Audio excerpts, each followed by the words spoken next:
Hello, everybody, and welcome back to the Headspace podcast. My name is HSR. My name is Chris Chrome. It's episode 72. And before we get into it, we're going to do some housekeeping. So before we start the episode, a little new segment we're going to add after the Tupac episode fiasco. We are not necessarily the most profound hip-hop heads, or we don't fully understand the culture. For us, this is more of like a public journey to absorb music we're not familiar with, to kind of understand it a little bit better. So some of the stuff we say often comes off kind of ignorant and whatnot. We're aware of that, but it is like as we go over time. And for those who did watch the Tupac review, my bad for my ignorance and condescending nature. We're going to work on that and understand as time goes on the boundaries and the lines of how to do this respectfully and all that shit.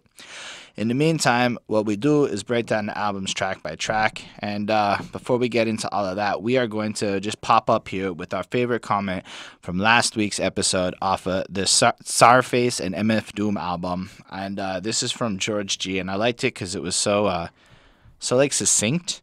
It was beats, rhyme schemes, hard bars, punchlines, wordplay. What more could a hip-hop head want? And given the nature of that album, I think it really just explains it really great. Sums it up nicely. I really like that album. If you haven't checked it out, the Czarface and MF Doom album is a great project. I thought it was really cool, although it's not the one we're going to talk about tonight. Before we do get into that, we do have a request list that's available below. I haven't updated it in a while, but since we are getting a little bit closer to 1,000, I'm going to start working on that with some fervor this week because we have the grind to 1,000 subscribers contest. Oh, the request list is in the description of the video, and we have the grind to 1,000 subscribers contest. So if you subscribe to the channel, you like the video, and you leave a comment related to us, the review, the album, something kind of just to invoke some kind of conversation, you enter into a raffle. And when we break past 1,000, we're going to pick 3 people. First prize is going to get $100 Amazon gift money. Second prize will be $50 Amazon gift money. And third prize is $25 Amazon gift money. Plus, each person can request a review of something specific with whomever they want off of the channel.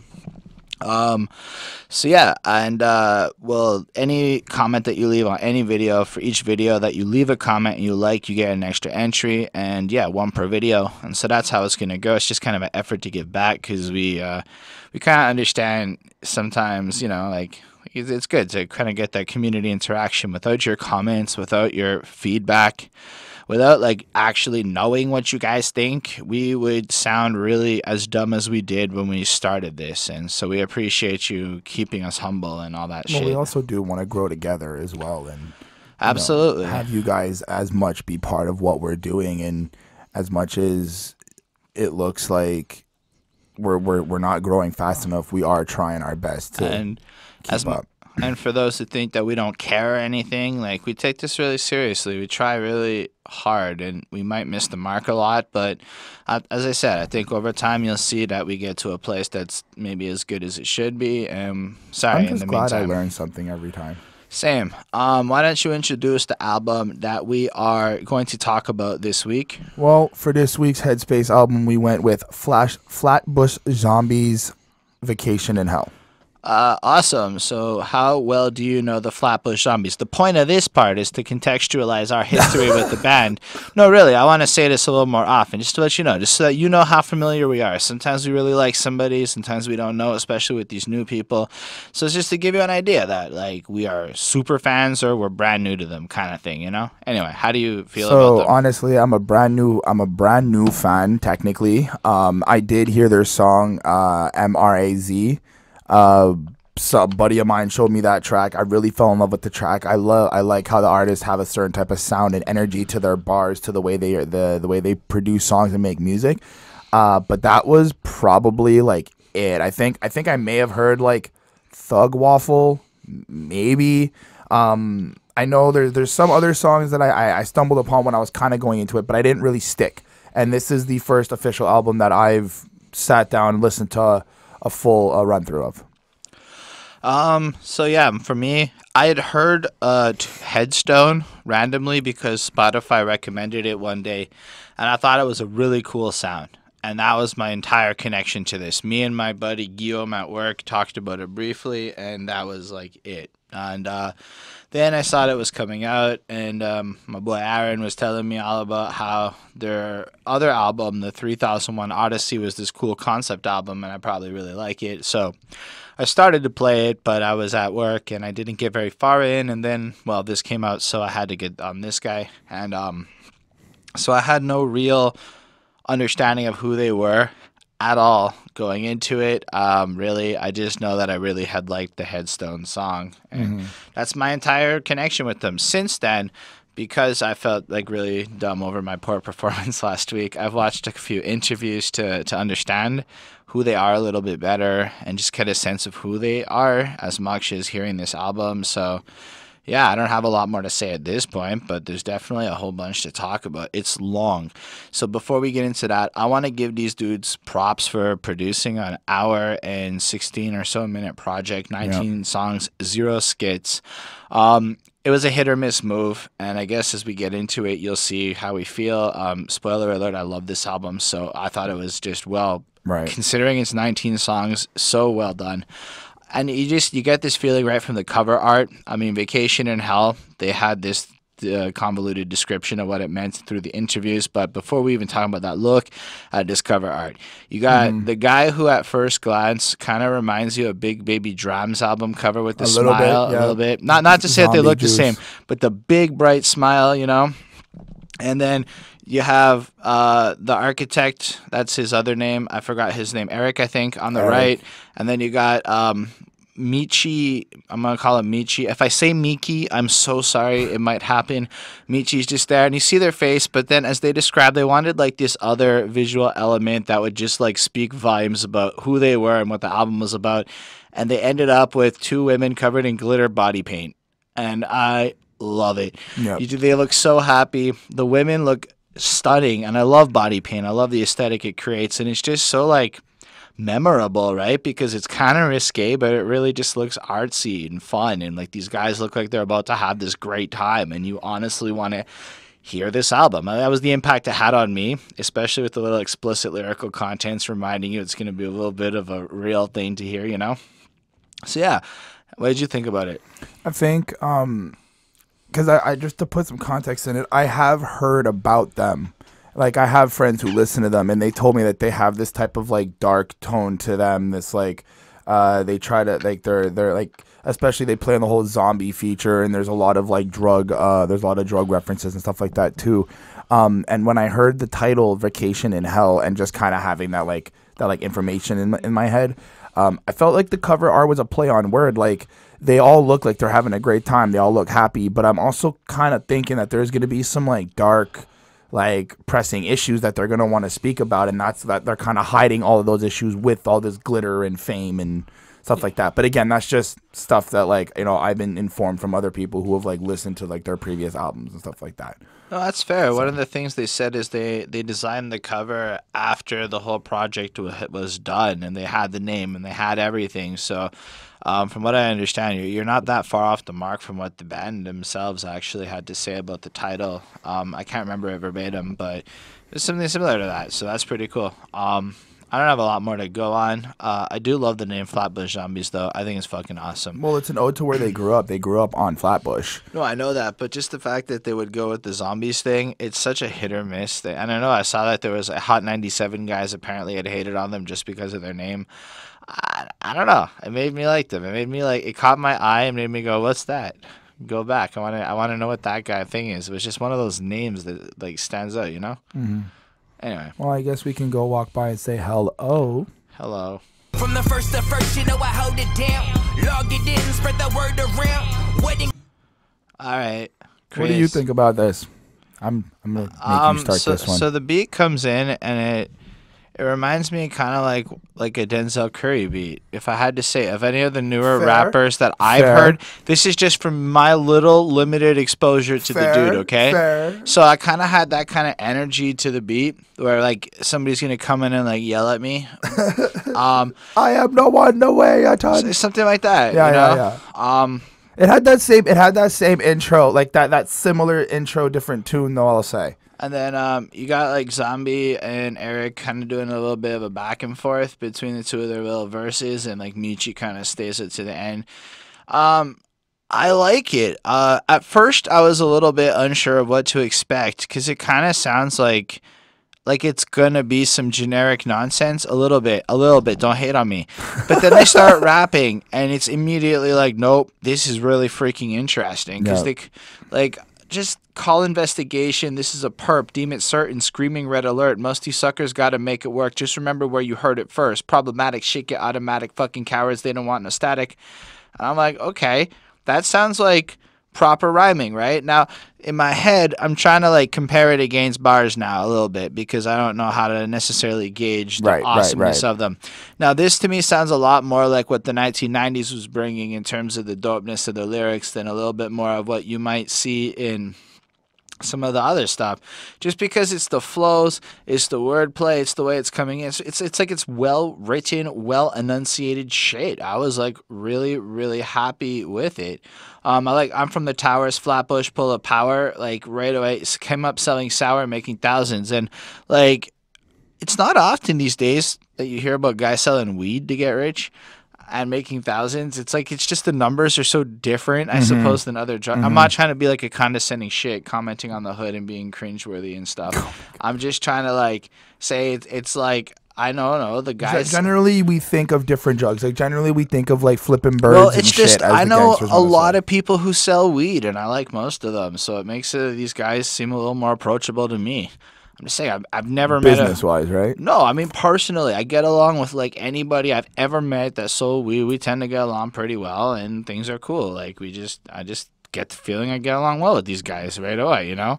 And like Michi's got his deep little voice, and I love it, man. It's like I don't know, the grimiest, DMXiest kind of cool voice, but it's not it's not DMX, but it's his own But it's little got that roughness to it. it's just it makes me want to listen, and he's got this rawness to him. Where the other two got this flow and this smoothness to them, he's got this roughness that just contrasts so beautifully to like really pull it all together. Well, it kind of plays a little bit. I feel like it plays a little bit on that zombie aspect. Like he sounds like he's moaning and groaning like a zombie would. Like I never even thought of that once. I was just feeling the passion, man. Look at that.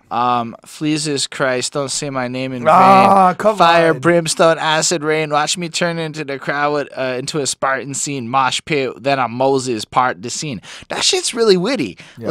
I've got to give them their credit. Well written stuff. The beat. This one. Maybe I'm a little bit wrong, but I felt like this is one of the least impressive songs on the album, honestly.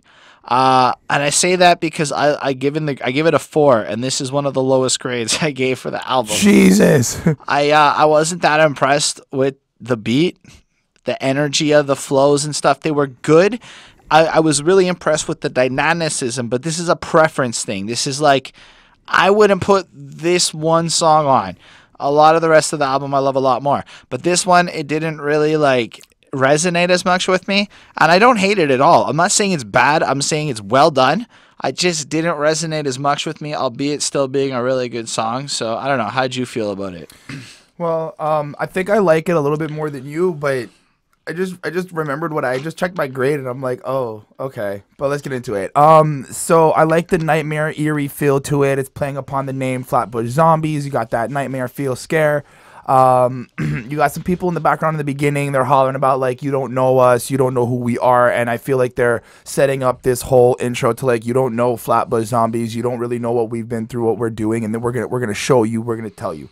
So that's a nice little setup to the song.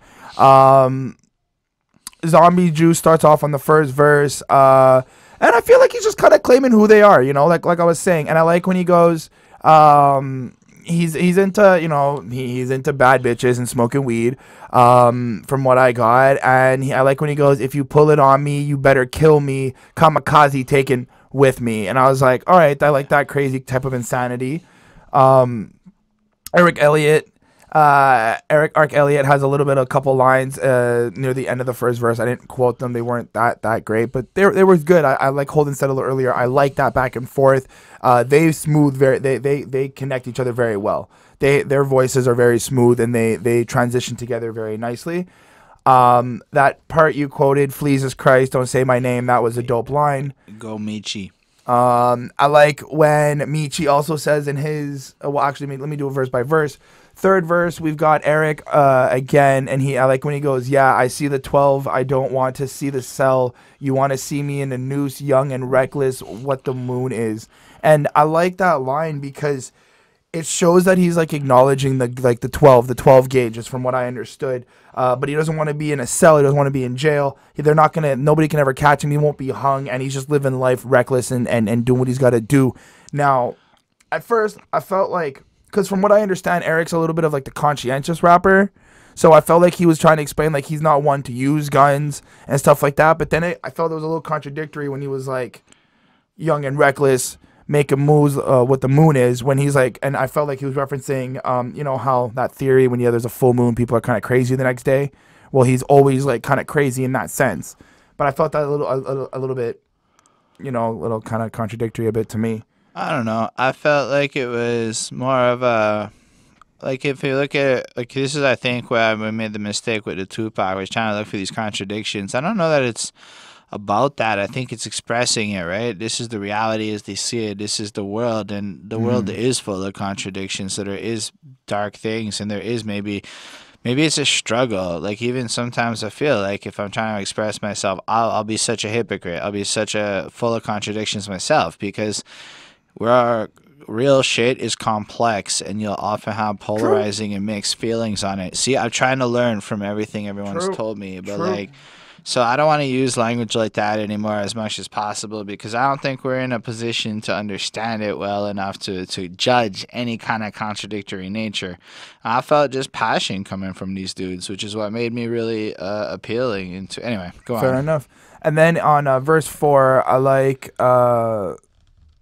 when Michi goes, I'll do 50 years if the police find what's inside my duffel bag. Mama should have named me Trouble Man. Got shrooms. I ain't talking truffles. I got sheets. I ain't talking slumbers.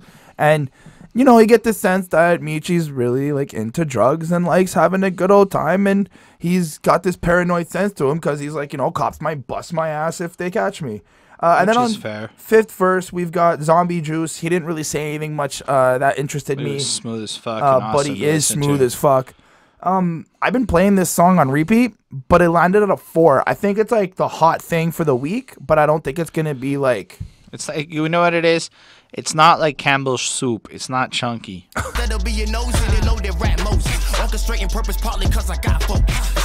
I immediately like this beat a lot more. It's got like guitars and shit. It's got like drums and shit that is hyper. It stands out. Like this is kind of like exciting. I know that it's been this song almost seems like an anthem for like what the album's a little bit about, and I feel it. Like this to me, not to sound condescending or critical, but this is where, like, from a sound front, it should have started. This is, like, the perfect opening. Hello is cool, but I don't feel like I'm the right generation for that, maybe. But this one hit me right in the niceness. But how did you feel about it, Chris? I enjoyed it. I enjoyed the intro was a little bit of a little eye opener. We've got Michi expressing like people are talking shit, you know, essentially when you're doing good or when you're doing bad, and he's bringing up the fact that there's always going to be haters, there's always going to be somebody talking shit, right?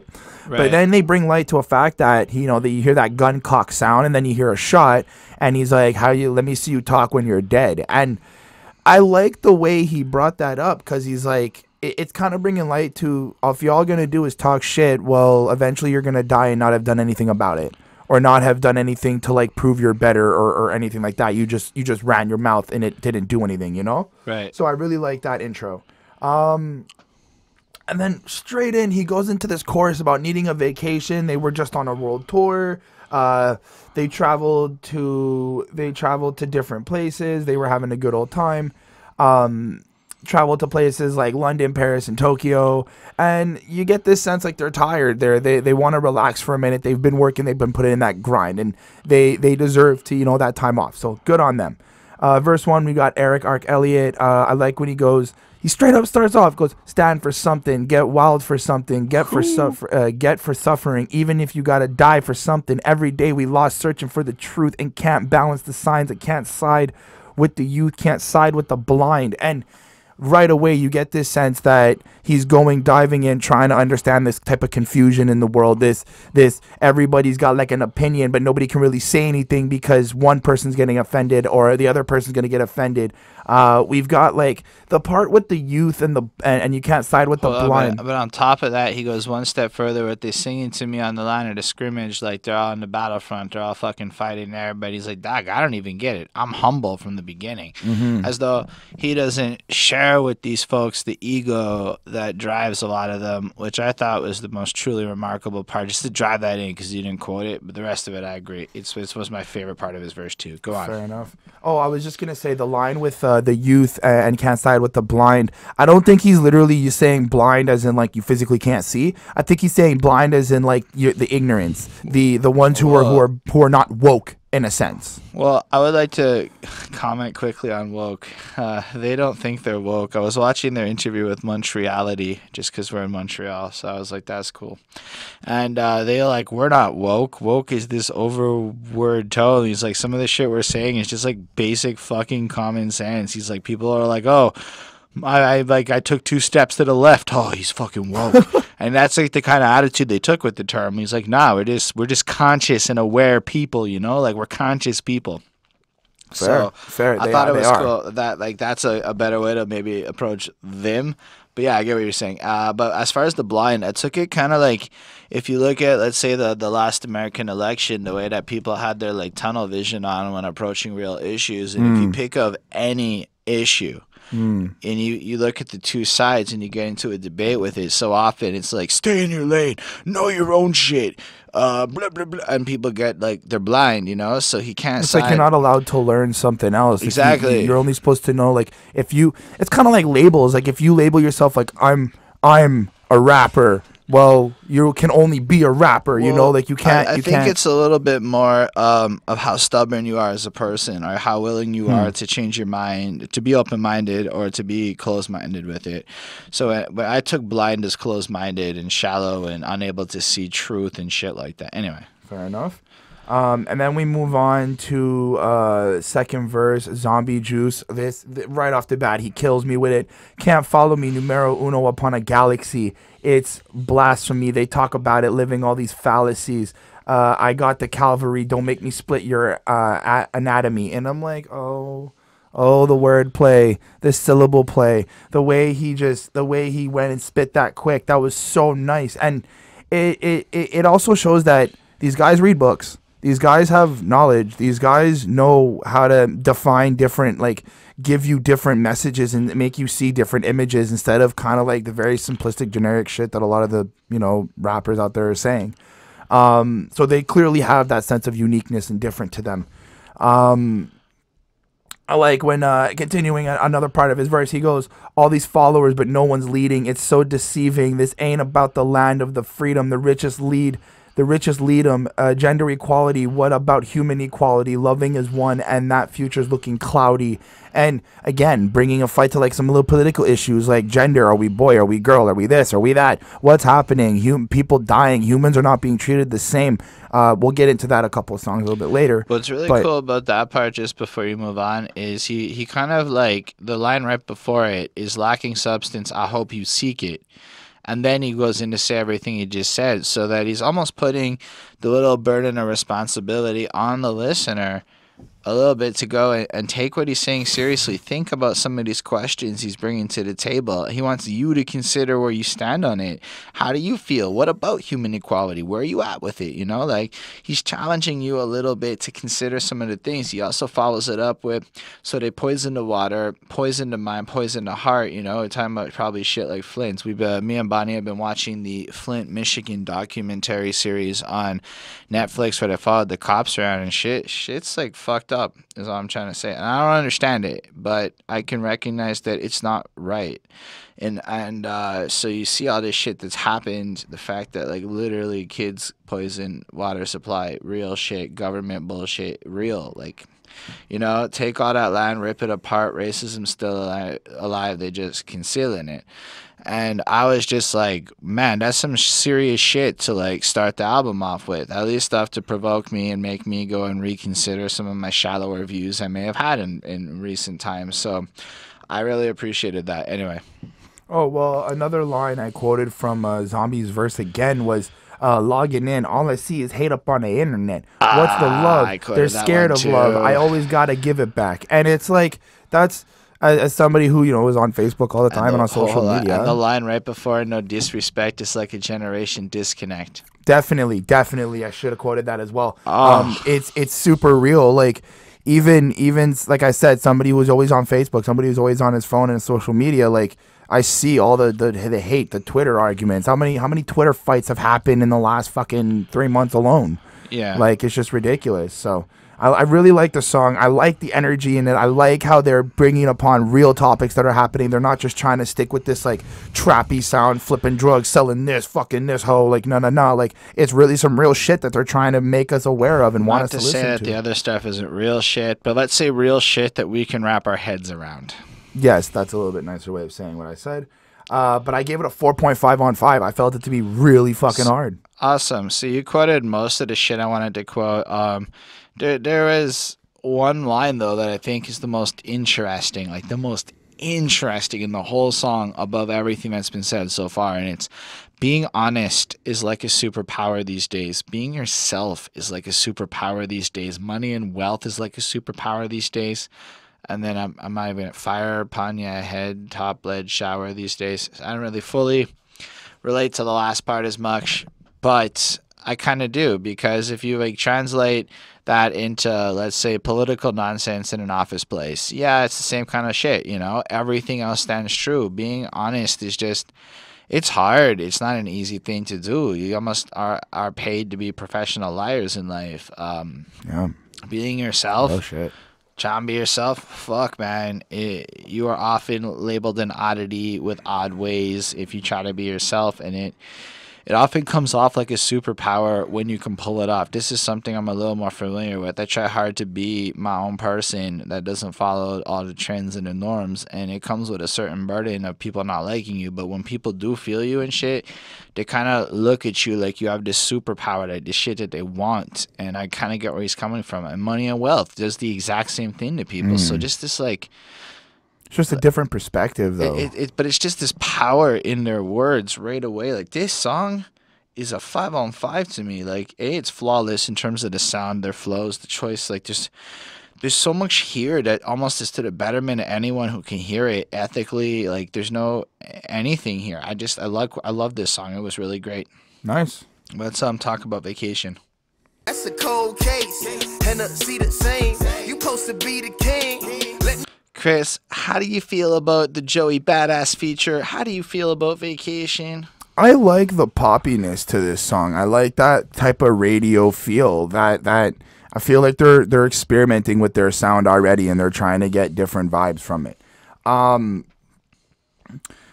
like the chorus. I like Zombie Juice on the chorus. It shows some diversity from his rapping. He can sing apparently. He got some tone to his voice. Sounds really great. I like verse 1. Eric Elliott gives us this like trappy verse. He goes, I don't sweat her text. My life is a test, like a little effort makes a lot of stress. Supposed to be, this is the way. Who could lead the way? Them shades, a couple K's, we don't see the same.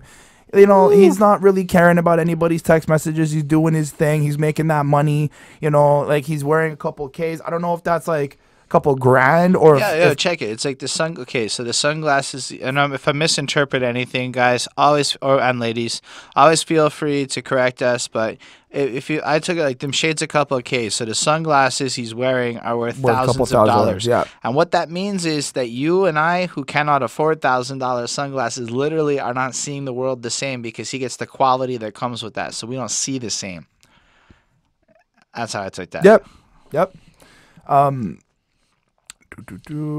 And then we move on to the second verse, which is Joey Badass. The thing here is that right now what I'm seeing is that it's a lot of bars. Their messages seem to be very simplistic. Like, we made it, we have money, we're different because Dude, I'm saying the messages they brought in the last song were like next level serious. Yo, Maybe yes. Are you saying within the realms of this particular song? Within the realms of this particular track, it seems like bars. Apologize. Like I'm going to start labeling. I'm going to state which ones I feel are just bars and which ones have messages, because I feel like they do have, like, the first track was bars for me. Right. The second track was message, and now the third track is just a fun radio poppy bar song. It's a little bit of I would say that it's a mix. It's a bars meets message. So it's bars, and they're proving the message of they're like the new shit. They're like the future of what's coming. Like, if I'm not mistaken, they've been fucking with Pro Era for a very long time. They've been fucking with a lot of people. They've been around for a while. I think it's since 2012 they've been relatively, I might be wrong about that, but at least since back then they've been active. And so they're not like this newest generation. They're from like a little bit of the older ones. Well, in verse 2, I like when Joey Badass goes, I made $1 million in the first quarter on the hush. Yeah, plus these my Jordan year, bitch. I'm just warming up. Yeah, I ain't in a rush. That's just my adrenaline flowing. I dropped the top just so they can see the melanin glowing. Yeah, he's really good. I like that. Apparently, he ghost wrote Rockstar. Yes. And he has the same. Or he did. There was a ref. I don't know. He's 23 years old, and that's the reference to the Jordan year, because this year he's 23, and Jordan's number is 23. And then so that was dope. It's got to be said that he's feeling like Easy with the shutter shades. Because remember when Easy had the shades on, and everyone you couldn't tell him nothing, and they tried to tell stuff to Easy, and it didn't work. So he's in a stunning phase, and he's waiting until Adam Hunned's made. Right. So he just feels like he can do whatever he wants. He's just gonna get paid, and I think he is at that kind of place in his career. People love Joey Badass, and for me, love him. On verse 3, Michi didn't really say much besides the fact that he clearly stated he wants to fuck Rihanna and smoke with her. He shouts out his like side chicks. I believe and he also wants to eat her. Well, yes, I'm just gonna group that in with the whole wanting to fuck her, and yeah, that was pretty much it. There wasn't really much for me to really grab from his verse except for that. Zombie was good too. Gave him a 4 on 5. I liked a lot of this song. I like Eric's verse. I kind of started quoting from the couple of them shades of a couple Ks. We don't see the same. Do I need a name? Do we flee to fame? Now that's a cold case, and I see the same. You're supposed to be the king. Let me see your wings. Spread the gospel goal and let freedom ring. I just feel like there's this power and there's almost strength in overcoming. Like, yeah, on the one hand, you've got like the expensive sunglasses and like the division of where they're at, but you also get the sense that they've come from like this situation where they really appreciate the fact that the freedom rings. Anyway, I really like the positive feeling you have from this, like this almost inspirational message. Joey Badass was a little bit more like, holy fuck, I'm a pop star. And that's kind of what I felt from Joey Badass, was this convoluted like verse that, not in a bad way, like it was good. Like, look, but the blood thicker than water, that swears to my daughter. This year where I had to drop all of my borders and bossed up. I used to take their orders. They ain't want to pay attention. Now they can't afford us, which is sick. Like, it's so inspirational to think about the fact that because he stayed with his squad, he's done his thing, he's kept his crew, he's been so focused, and the more I've learned about Joey Badass, the more I see how true that really is. Then he did have that rock star success, he did make a whole bunch of fucking money and shit, and now he is in a position where he gets to be in charge after he used to like deal with the bullshit of other people and whatnot. That's some inspirational stuff. So I'm saying there's definitely a message here. This can't be like left to just bars. I felt inspired listening to this personally. Or Michi, I really enjoyed him, man. He just sounded like a good time all around. That's how I felt about Michi, with got a blade on my tongue, dirty 9 on my side, ratchet from overseas, mail order bride, which is just like, you're like, what? And it's like he is coming in with this harsh, this darker, like more like he's that guy who's willing to literally say anything on the record if it comes out and it's raw and it's thing. Like, right. I'm the shit, like my mama gave birth out her asshole. That's an amazing fucking line. I'm gonna be saying that kind of stuff to Bonnie. Like, I will be quoting Michi at her. Have a great time. Absolutely. It's just like, I'm the shit. Like, my mama gave birth out my asshole. Like, that's my new permanent lexicon. That's an amazing line. ammunition wrapped around my body like Rambo. Like they have this good sense, and the fact that their voices contrast so much, adds such dynamicnessism to the song. I even love the hook, man. I swear it's so amazing. It's just kind of nice. It's airy. Like, I'm not going to say it's the most standout distinct, but it was a necessary hook, right? But just, you want to ride, you need a spaceship. Hey, baby, don't get impatient. No, gotta hustle till you make it. Lord, yeah, I swear it's so amazing. So what they're saying is that when you put in the work every day and you grind all the time, regardless of the mental state you might have, which is, we'll see, is not always great for these guys, then one day you make it and it feels like you're on that vacation and stuff. I felt really into this track. I give it a 4.5 on 5. Their worth ethic is really strong in a lot of in what they present. I would say that the beat is a little bit not my everyday favorite kind, but otherwise this track is pretty flawless. And let's talk about our favorite Street Fighter villain, M. Bison.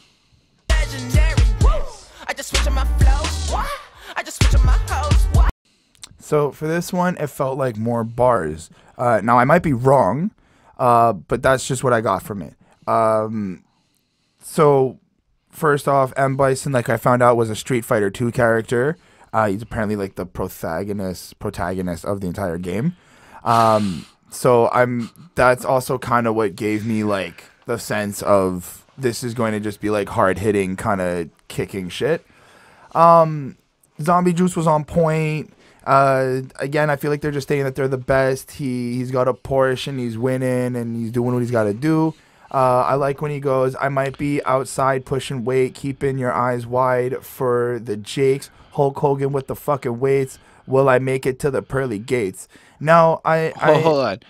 Yeah, go on. Say what you're going to say. Well, I was just like, there's a sense of like paranoia, and I question that paranoia in terms of, well, if you're pushing weight on the corner, you know, why are you questioning if you're going to the pearly gates if you know it's like a bad thing? But I also take into consideration that they do come from like a bad area. Maybe they had no choice but to sell weight. Let's just say that this is a life we don't understand. So absolutely, those kinds of lyrics absolutely, we don't understand. We know that they're dope. That was well done because he said fucking Hulk Hogan. But what's really interesting about that, because he's going in, right? And he's going in about how good he is and blah, blah, blah. That's kind of how he starts the song. It almost sounds like a bit of a standard. But then all of a sudden, Donald Trump, he a fucking fake. Right out of nowhere. Just mixed it in. And I like that they do that because I don't know that there's any one of their verses where they don't take a little opportunity to throw in what they believe to be a truth or a knowledge nugget, you know? Donald Trump, he a fucking great. Will we live to see another great? Do you ever feel like you want to die? Do you ever feel like you want to fry? If it's me, then I just wonder why. So, like, you have this, like, almost standard feeling of what might be just another bars verse, but then all this meaning gets soaked into, like, this realness and this relatableness. So, I don't know. If I were to translate that into my life, it makes total, like, it's this honesty that I can relate to almost, and I really appreciated that. Anyway. Nice. Then, Eric, yeah? Well, hold on. Well, Zombie was first, and he said all that, and then Eric comes in, if I'm not mistaken. Well, I didn't really catch anything from Eric's verse for verse 2. It was good for me. I liked how he presented it, but I didn't really catch anything from it. Verse 3, Zombie again? When Zombie went, I make it juicy, my baby gonna call me back on the track, on delay, running back, double back, used to move like a running back. If it ain't about $1, won't hit you back. Talk shit like a dollar strap. And I just liked how he pronounced that and how he said that, and he did the whole kind of like choppy flow, so that was pretty cool. And then on verse 4, I like it when Eric went, and this game heavy, came prepared to press your buttons, don't be there for nothing, zombies up to something, man, these buying muscles now, eating muscles now, driving muscle cars. And again, they're like showing that they're muscles are fucking disgusting. Moving on. That they're at a state of wealth where they can start, making purchases of stuff that they wanted for in the past and things that they wanted to do. So it was really hard. It was a really great presented song. I gave it a 4 on 5. That's cool. So the first time I heard it, this one didn't sit right with me. I actually started to really enjoy it the second time and the third time I listened to it. So yeah, we already talked a bit about how I felt on Zombie. I really liked what he did with his verse, the first verse, and then Eric. I really liked when he said, "Hard to ignore the good black child. Funny thing is, I ain't with the gimmicks. I ain't there to give you grievance. No, I just think it's time to educate you how there's levels this shit can go." So what I took from that is that what they're trying to do is take some of these more modern sounds, some of the traps, some of the other things, and just take it in like different directions so that we as a listener aren't necessarily just believing that it has to be triplet flows and the same subject matter on every track. I think what they're trying to do is in the same way that Kendrick Lamar tried to challenge hip hop with the Control verse, I think they're trying to do a very similar thing with how they're approaching these styles. I liked when Zombie was like, "They thought I was dumb, but I can't get enough. Sinners to villains to don't get to finish. You're not competition. You live on the internet." And then goes into that, make it juicy. But I love the idea of you're not competition because you live on the internet. Now, I feel like a lot of people might think that I just live on the internet because you might see me on YouTube or whatnot. But like, I go to work full time at an office place. I mean, I'm making music. I'm doing a couple of other things. Like, I mean, I spend a lot of time maybe inside on the internet, but most of my life is about learning and educating, trying to interact with situations. So it's about like making moves and whatnot. And so you do know that there are people who probably are just sitting there on the internet in their free time. Their whole free time is just leisurely cruising the internet, but they will come on and have bravado in the way they approach it. And I think that he's just kind of pointing out that because they're in the streets, or not the streets and like whatever, they're out there actually living life, that you on the internet can't even compete. And I really love the hook. I believe this shit is destined for me. I repeat, this shit is legendary. Winning, we are winning, we are winning. I just love how that sounded. I love the mantra that it came in. And I love the fact that they named the song after the Street Fighter villain. I don't remember, or if I saw why. Do you know why? If you know why, let us know. Otherwise, it was cool. I gave it a 4.25. I like the song. But again, I'd have to be in like a mood for this one, whereas some of the other ones just are fucking awesome. A great example of one of those ones that's fucking awesome, to me at least, is the single Headstone.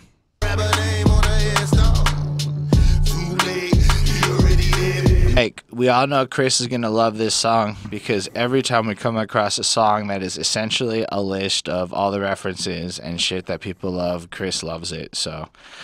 However, no, we'll get there. Chris, tell us why. However, what? However, what? Okay, I'll go into this one. I'll start this one. So I love, just off the beginning, this is one of my favorite hooks on the album. Money over bitches on my headstone. Wait a second, I know that. That's a hip-hop reference from the old days. Headstone is because one of them said headstone by mistake while they were just making one of their death references, and they thought it sounded good. That's how I understood that. That was from a verified comment by one of the band members. Nice. Here lies a young getting paper, never take a loss on my headstone, only take a L when I'm smoking it. I'm like, these are some good lines. Yep. It comes in with like some proper shit, you know? Then Eric comes in and kind of like tells a little story that leads into the rest of the song. And I like when he's like, boy, I tell you that this is unusual to me. Swear I came from the bottom, Flatbush living, walking dead on. But your favorite rapper's name is up on a headstone. Biggie big for the cheese and you're dead wrong. Propaganda set the standards in the Terradome. Now, if you really focus on that, but your rapper's favorite name on the headstone, and think about what happens next. Everybody they mention is either literally dead or has a career that's basically dead, even if they might be on YouTube with G-Pens. So, I mean, not to say Snoop Dogg doesn't have a career, but he doesn't have the same relevance he did in the heyday of his career as a rapper. He's released several albums, and I don't think he quite has the same significance that he once did. So that's what I was trying to convey there. Anyway, so Zombie comes in with, like, the real references, and I love when he's like, The Chronic, smoke in public, hate it. Hate it or love it, we reviewed that. The Underdogs with Liquid Swords, wait, we reviewed that. It was written, we reviewed that. In my diary, We reviewed that. This Art of War. We're literally reviewing that tomorrow. Yep. We're recording it tomorrow. I'm Feeling Infamous. We reviewed that. Immortal with My Technique. Bonnie did a breakdown. I was like, this is like the fucking everything for our. This is our channel. Just to continue, hold on. Immortal with My Technique, a revolutionary shinin with diamond teeth. Because I quoted. You've already read 2 things I've quoted. Well, it's just that like, I was just sitting there going, that was like a checklist of shit that's available that we've done. And I'm like, so what's turning into being my influences of hip hop are his influences of hip hop, which is rare for me that the names are so like whatever. Like Eric's like, whoop whoop, that's the sound of the police. Love that song. Yeah. I'm in Deep Cover, great song. Earth, Skirt, Skirt, Lean Back. Everybody likes Lean Back. Or maybe you don't. Give me one more chance. They say Jesus Walks. Now, what I love about the Jesus Walks part is all of a sudden you got this boom, boom, boom, boom, boom, boom playing underneath it as he continues to say, and the devil wears Prada, but I'm so, so deaf. God can't tell me nothing. And it's just like reference after reference after reference. And because I actually knew them all, I thought it was really well done. Really cool. The energy on this song is pretty next level. I just, from the cool, like almost strained voice at the very, very beginning as they're coming in to all of it's good.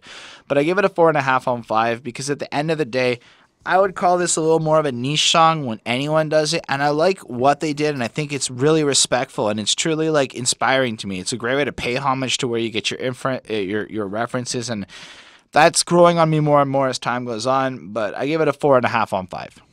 Nice. So I don't really have much to say about it. You pretty much said everything I had to say. The only things that I did like, some things that you didn't mention. Eric was like, it was written in the children's story that life's a bitch, so what you want? Every day I struggle with Hold it. on. I looked up the lyrics to children's story to see if it specifically said life's a bitch, and I did not find those lyrics. But the general concept of the story is a very clear life's a bitch, and I felt kind of silly. Only God can judge me slipping. I'm infinity, big pimping through the Genesis. Dead presidents drop a gem on them. I like that. Again, you're quoting Genesis. You're quoting Eminem's Infinity. You're quoting Only God Can Judge Me from not Drake, Tupac. So I like some of the verses. Verse 4 when he went, right now I'm on the edge, so don't push me. Troublesome since '96. You shook one. Breathe easy. We reviewed shook ones. Know the ledge. I'm your pusher. What's that? I smell pussy. And 50 Cent. I enjoyed it. I left it at a 4 because, like you said, on. The way he goes, what's that? Pause. I smell pussy is amazing, okay? It might be one of the best moments of the entire song. They really did their research in hip hop, and they really know like where the culture comes from and where their influences is, and you can see that. Well, they're from Brooklyn too. Not too. But I gave it a 4 on 5. It's nice to listen to, but I mean, eventually I guess I would get annoyed of it a little bit. That's fine. Chris is just a big shrimp, everyone. Yeah.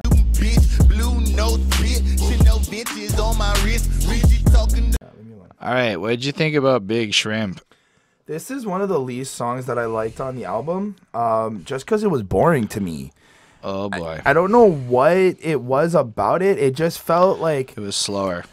That's what it was. Not even the slow, because there is some slow songs on this album that I really enjoyed. It just, I couldn't get into it.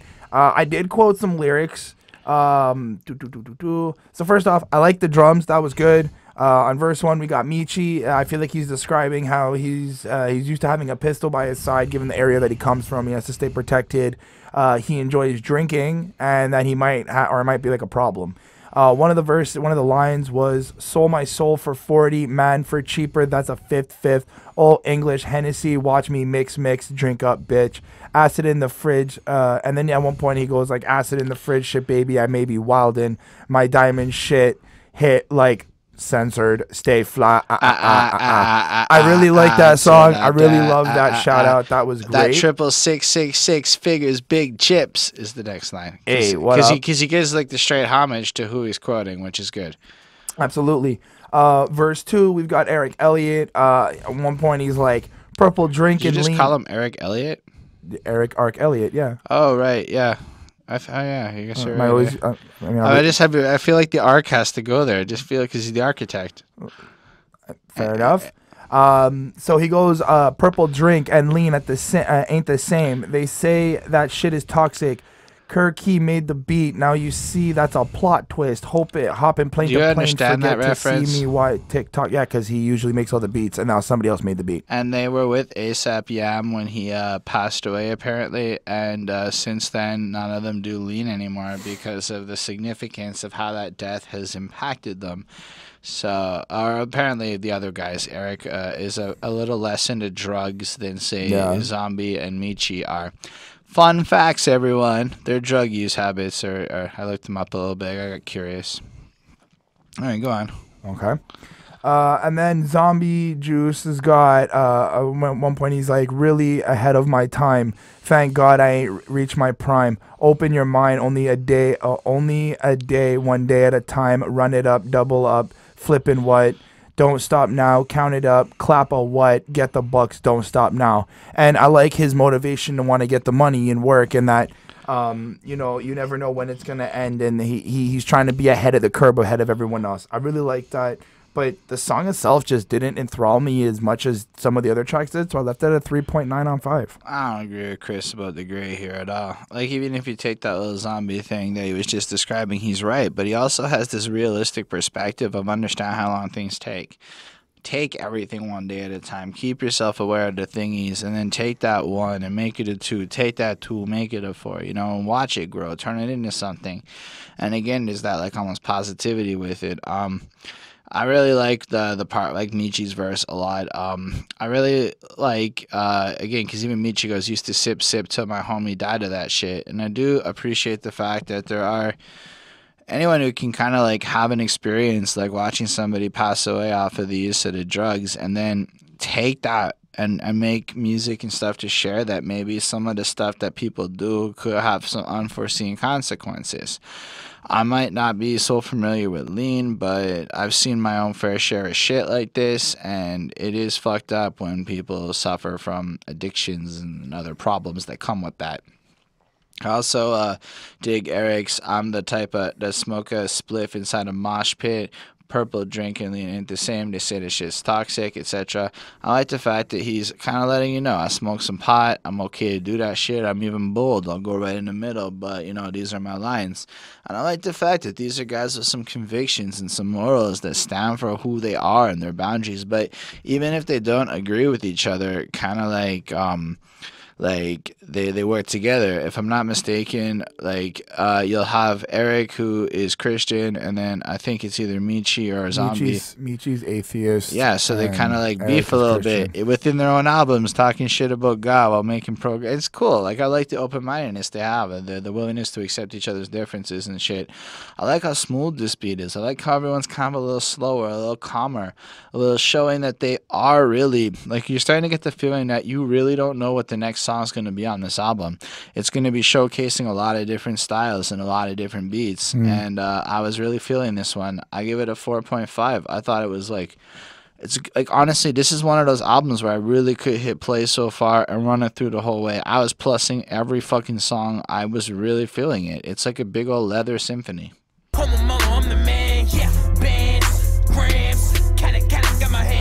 We got one of the ASAPs here, ASAP Twelvyy. It's the first time I've heard of ASAP Twelvyy. Do you know him? I've heard of him, but I've never actually listened to any of his verses. How do you feel now that you have, my friend? I don't understand the song. Like, straight up, I didn't quite understand any of the verses. I like them. I like ASAP Twelvy's verse. I like how he presented it, but I didn't quite get it. For his verse, we got Zombie Juice, and I like when he goes, don't lose yourself, remember who yourself, don't lose yourself, remember who the best.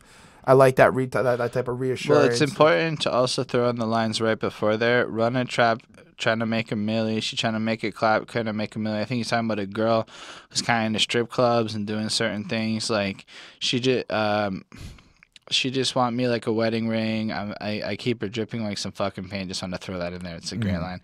But, like, you get the sense that there's like this girl in the question. She's a fine girl. And then her trap is to go out there and kind of make all the money. And from what I understand of certain strip clubs, some of these ladies are pulling in some crazy cash. So she's running this trap, her trap, trying to make that milli. Right. doing her thing. So then he's saying, don't lose yourself, remember who yourself, don't lose yourself, remember who the best, and it really adds in. So like I've had to do some less than great things in my life, and it's really important to remember who you are so that when you can get out of there, you don't lose yourself in the sin and the darkness, because if you do, that's when you reach the points of no return and all that other bullshit. And that's some really relatable stuff. So I thought that was super deep and super awesome. Anyway, go on. Fair enough.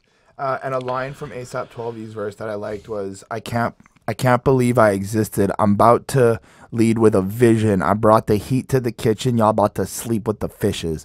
Now, I like how he's stating, like, he's got his own vision and he's going to do what he has to do to make that vision come true. I like that determination. But other than that, I mean, the verse in the song was really great. It was nice to listen to. I enjoyed everything about it. I just didn't quite get it. So I gave it a 4 out of 5. That's cool. Much to say. So again, I really liked what Zombie did, and ASAP was pretty good. His flow was pretty solid. I kind of liked it. There was a certain gramminess to it I could appreciate. I like lines like, I study my notes on the floor, stuck on this odyssey. I love the word odyssey. But I like the idea of him just kind of sitting there in his journey, studying his notes, thinking about shit, you know. He's alone. He needs his privacy, shooting his prophecy. Only I can see everything I can be. Fuck it, I get it. I chronicle Riddick, they couldn't forget it. Planning is hella specific. And like, you just get this like vision of him sitting there, maybe like this cryptic fucking room, and it's almost like crusty and shit, and there's like a candle or two burning, and he's just like tearing over some papers, and he's trying to put some stuff together as he's trying to just plan out his approach and the different things that are happening, and he's super meticulous. And I was really impressed with basically all of like the tone of what they had to say, but I felt the song was a little bit lackluster in energy. It was a little calmer. It was a little slower in terms of tone. It's not that it was bad or anything, but I liked it a little bit less. I could see it was a good song, but it was a little less my style per se. So 4.1 on 5 is what I gave it. Nice. Did you give it a grade? I don't remember. Give it a 4. Okay, so there's real girls out there. All right. Flow. Zombie gang, baby, act like you know. Champion. Yeah, Bun B joins the Flatbush Zombies on this one. Do you like this song, Chris? I enjoyed this song. So on the hook we got Miki, Darko, and I feel like he's just bringing light to like real girls are getting down on the floor. They like to do cocaine apparently because she's got powder in her nose. Just kind of setting up the tone of the song. It's important to note that we're not supposed to know that she has the cocaine, but we know. Yep. On verse 1, we got Zombie Juice, and he's basically breaking down how he kind of wants to sleep with this girl, is what I find here. Of a line that I like is, we fucking in the mirror, can't see it any clearer, treat it like a feast, yeah, eat it like a beast, yeah, and if that bitch got a girl on girl, I'm gonna beat ya, divine about it, I be honest, you a miracle bipolar, but I love you like your mama do. And I like that honesty that he's trying to present, and how much he wants to care for her, and he wants to be there for her. But this is where I'm starting to also realize, because on verse 2, Eric is kind of explaining how he's breaking down this thing he's trying to kindle up with a girl, but she doesn't seem to kind of run the same way. So I'm starting to think that this song is kind of like how like these guys want to treat these girls right, but if they're not on the same vibe, they're not going to really be with them. Well, I would also say that it's not necessarily fair to, because like each guy's a little bit different in their own personality. Right. So Zombie's relationship with women is not the same as any of the other persons that are represented on the track. So it's totally fair that experience 1 in that verse is just different than experience 2 in the verse. Okay. So for something that Eric Elliott said, it was big old booty moving on me. Just threw it up again. Girl, you take a piece of me like I be needing up again. All these jealous, they can't tell you what you up against. Now she blowing kisses, posting pictures on her social shit, stripping for her sisters, no position, but I open it and it's overtime and it's over with. And clearly what I get from that is, you know, Eric's trying to get some girl to be on his side on his team, but if she's going to be posting up on social media and not really kind of like stay true to him, then he doesn't really need to deal with that. He doesn't feel like she needs to be showing herself off like that all over this stuff when he's trying to find commitment, I would assume. And then Bun B comes in breaking down kind of like he's the best and how he's in the club, and kind of questioning like this girl, like she seems to want to like be right. Yeah, I'm smoking gas, baby girl, but I ain't gassed up. You want to be down? That's only if I'll let you. Let me marinate on it, and maybe I'll come back and get you. You're fine, but your mind ain't on the level that it should be. Get down with a G. I can show you how it should be. Okay, sometimes you hear somebody talk, and you just know that guy's a little bit of a pimp, that when he walks into a room, he gets the girl he wants and he knows exactly how to do it. Sometimes you hear guys and you go, I don't think you know what freaky sex is. And you hear them rapping, you're like, I don't really know. You sound like you just do the straight missionary. This guy, fuck, man, Bun B's the real fucking deal is all I'm trying to say. Like, you can just tell. Say what you will about my background, but manipulation is something everybody around the world can understand, and Bun B knows what the fuck is up is what I'm trying to say. Go ahead, Chris. I gave the track a 4.5 on 5. Yeah. That was it. You clearly said what I was quoting, so... Yeah, I love that Bun B part. I'm fascinated by the overall attitude there. I really like Miki on the hook, or Michi. I wrote Miki because I got you lasted up until track 8. Okay, I tried, but Michi, I liked him a lot. Anything he says is usually good. For me, Zombie's line actually got interesting kind of right after you stopped, where he's like, bipolar, but I love you like your mama do. High roller, smoking good, that's what we're supposed to do. The realist in here, gonna get it, nothing stopping. Got Mascati blowing, the haters, they hoeing. We are not the same, they copy, we know it.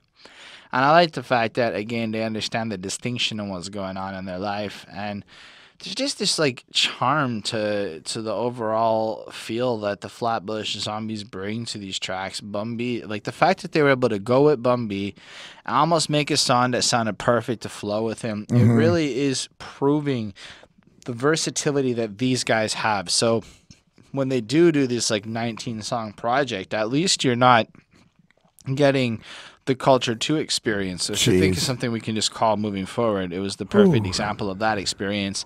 This is kind of the opposite. This is like the how you do a 19-song, relatively long album. I'm super impressed. And you know what? That's fucking facts. Foul play gon' lead to check when I find them. Girls be like, choke me, daddy. Okay, let's talk about the facts. First of all, Jadakiss joins us on this track. Yes. Do you like this one? Do you think it's good? I like this one. I think it's really good. Right off the bat, any motherfucker with a gun ain't a mobster. Every chick with an ass ain't popping. Every beat with an 808 ain't knocking. Bring it back, please rewind it. Every rapper with a platinum plaque ain't a problem. Every flipping packs ain't a hustler. Everybody bought cause profit ain't always progress. Bring it back, please rewind this. And straight up, Michi is the one who does that hook or chorus. It's pretty solid. It's pretty fucking solid. He repeats it a second time, those whole bars. And you right away get away that they're basically calling out all the fakers, everybody who's like trying to front what they're doing, talking about selling bricks but not really doing it, talking about really getting money but not really doing it, talking about, you know, all the other shit that is spoken about. I think they're also kind of talking a bit to the fans. Being a little bit like, don't be so bamboozled, you know? Not everybody like let's be real, we're YouTubers. This is like our 237th video. We're clearly not fucking popping compared to, you look at some channels who have like 12 videos and 1 million fucking subscribers or whatever, 100,000. They pull it off. They're just fucking dope. They're pretty. They're whatever. I don't know what it is. Maybe we're just like whatever. It's kind of like what I'm trying to say is, so I could go out there and sell it like we pop in. And I suppose that's what everyone out there almost tells you to do. And I think that we've almost created this marketing culture of fabricated success, which is something they touch on this album. And I just think that the hook kind of ties in and is a little bit saying, just because it's got the 808 doesn't make it good. Almost like the formula itself isn't what makes people great. You know, there are going to be good and bad within every circumstance, and it's so relatable. Like, just because you got promoted doesn't make you a good boss. You know, shit like that. Anything, pick it. It's really a great concept. Go on, Chris. Well, I like when Michi was going off and he was talking about like first off, he got this dark voice that he's using, which was really good, the way he was using it to rhyme certain words and have certain play with certain syllables. I felt like he was going after the haters. He was talking about people talking shit about him. He was calling out people who claim. Now, he mentioned something about like girls being choked and shit. Like he claims that like that was awesome. Some girls are claiming to like be freaks and like to be choked, but then after all that, it was pretty straight up. It was, your girls be like, choke me, daddy, I'm a freak. Next week she pop up with all type of hospital fees. You know me, as in she wants to be choked during sex, but he can't help it. He went a little bit too hard, and then she had some hospital fees. Right. I like when he goes. No, you didn't get that. Well, I got it as like a different play. I got it like they're like some of these girls are faking like they want to be choked and shit, but then when you do it, they kind of turn around and play that whole like he abused me card to kind of get something out of you or some shit. Like that's what I feel like the song's about. Like everybody's fronting about what they're saying. They're not really living up to what they're saying. I just kind of took it because like next week she pops up with, here, you owe me these hospital fees. Like, you know me, this is a regular thing. Well, right, in my but life. if she sat there and asked him to choke her, and then he does it, and then suddenly she's got some ring around her neck like fingerprints and shit, and now she got to go to the hospital. Like, yeah, now you owe me for these hospital fees, right? Quote unquote, whatever she deems it to be. But if you leave the marks on the girl, you're not choking her right, based on how you're supposed to be choking her. Choking tips from HSR. This is something I know a fair bit about. You squeeze around the neck. Monetization. Anyway, there's no monetization these days. But what I'm trying to say is, I took it as though he goes a little bit too far when he's in the moment. Because if you think about it, like the whole thing, I'm a walking, talking silhouette, the darkest driver since DMX dropped the album cover with blood all over his body. We reviewed that.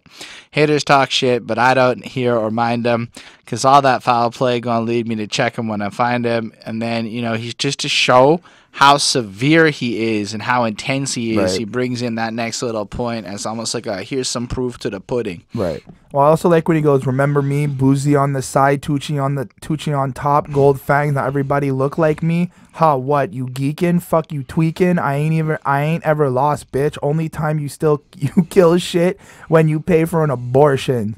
And I was like, oh, that's savage. That's savage. Verse 2, we got Jadakiss. And the best. I like when he comes in right away and he's like, you appear to be more than you are. How you expect me to think your jewelry is real? It costs more than your car. All this rolly shit is a facade. Are you the ace in the hood? He's talking about Ace Hood here. You on the red carpet falling apart. Ace Hood had a fake watch fall apart on the red carpet. Jeez. Damn, I ain't never heard of it. How you receiving rewards for a song that you ain't even write a single word of it? Ghostwriters. Savage. I like when he went sound effects and mumbling to obtain success is to be humbling. And if you don't understand what that means, if you don't understand that means you one of them. Until they get it, I'ma continue to punish them. Oof. So unless you understand what being humble means in your raps, he's gonna punish you. Or if you can't acknowledge like what is the difference anyway, because like some people's attitudes are like, oh, you just don't understand, blah blah blah, and they get all kind of cocky with it. Also, like when he's like, hope you heard us, don't compare us. Nah, to the large percentage of smoke and mirrors, I'm gonna leave it like that, because everything I said in the verse was all facts, because that's the kind of guy that Jadakiss is. What a smooth, deep, rough, fucking hits it proper flow. No matter the cadences he says, he just sounds good. Every time I've heard Jadakiss, he kind of has that rough, same exact flow, and he just always sounds so prolific and awesome. And then Michi comes back in, and I love when he goes, all these new wave lying when they rapping, when they really just be talking about some shit that never happened. Same rapping, but some about some whips, about same whips, same fashion. Got these fake gang banging on the gram snitching off themselves via cam. And that's something that I mean I notice all the time too. Like people are just flashing their money, flashing their drugs, their guns, and all their stupidities and nonsense all over social media, expecting that they're not going to get caught or not have proof whenever they fuck up hardcore. And then I like when he goes, people buy jewelry, buy Jordans, buy Beamer, buy Rover, buy Rolex, buy Gucci, facts, buy Louis, but you can't buy culture. People, not my culture. Duck down, we see them vultures. Culture vulture. That's kind of what the whole line says. Well, no, what I think it's trying to say is you have all these people out there who are trying to like buy all the flashy shit. Like, oh, you can get all the Gucci that you want. You can get all these different things, right? But the kind of culture that they're driven by is facts, is by proper, is skills. It's like where they come from. So when he's saying he sees the vultures, I mean, maybe it's, I don't really understand the term culture vulture. There's like literally 100 definitions. But like, I take it like the most renowned. I take it like it's talking about like, well, it's basically culture snobs. It's like Anthony Fantano is the living definition of a culture vulture. Really? I thought it was just somebody who's appropriating someone else's culture to be like that. I mean, that's one definition, but the way that we talk about music like snobs makes us culture vultures also by definition, even if it's a different type of culture vulture than the other kinds. Because like I said, there are multiple definitions to the term. Interesting. But when I think of vultures, I think... And say what you will, there are a lot of definitions to culture vulture. Okay, guys, go look it up. What is your definition of a culture vulture? Let us know what you think, and let us know what like the whole like the biggest, I guess the general consensus of what it would be. Right, sure. But I think in this case, what he's trying to comment is a little bit more on how people who kind of sneak into the industry and do all the things to try to buy their way in. So like take like a guy who isn't a talented MC but happens to come across enough money to purchase all the things to look the part or to rent the jewelry or all of the bullshit, right? All that kind of stuff. You know, he's saying you can't buy the culture. Like people are gonna know the difference. You know, people are gonna feel it. Like people will see the difference. I guess what they're trying to say. Anyway, that's what I took from that. Well, I gave the song a 4.5 on 5. I thought it was fucking banging. Yeah, I thought it was fucking great. I gave it a 5 myself. I also like when Michi's like lazy bitches screaming where the surgeon's at. And I just like that, you know, because it's just like... I'm thinking a lot of them are just too lazy to go to the gym. No, but like, of just, like, you know... It's just in general, like... The idea that he's willing to point out and differentiate it's the lazy people asking where shit's at. It's always, I forgot the context of the rest of the line actually, but I wanted to point out that I liked it. But it's more like you, instead of being lazy and trying to just get answers, go find it yourself. Or blaming other people. It's not appropriate to just blame situations where things aren't around. I like that he's like, I don't trust nobody, not even myself. That's why I keep a condom on my dick before I leave the crib. You can't buy her bitch's love, but they're always bigger shrimp. If she with you because you fuck, she gonna find some better dick. And what I like about that is he's trying to like point out that like you can't buy somebody. Like if you have a lot of money, somebody else is also gonna have a lot of money, or maybe a lot more. You might have the magic dick, but maybe some guy's got the magic dick and it's an inch bigger.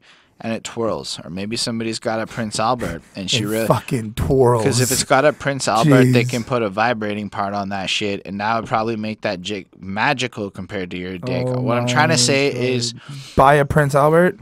No, that shit scares the fuck out of me.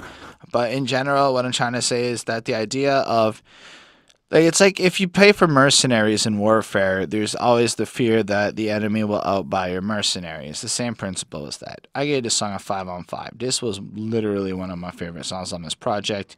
And you know what? You can ask Courtney. Observe the turbulence from the wordsmith. Your holy word, and it irks me. What's the purpose from the So apparently they were inspired by the fact that there was the theory that Courtney Love killed Kurt Cobain, and that's where the Ask Courtney comes from. And there's also kind of reference in those initial bars in this song.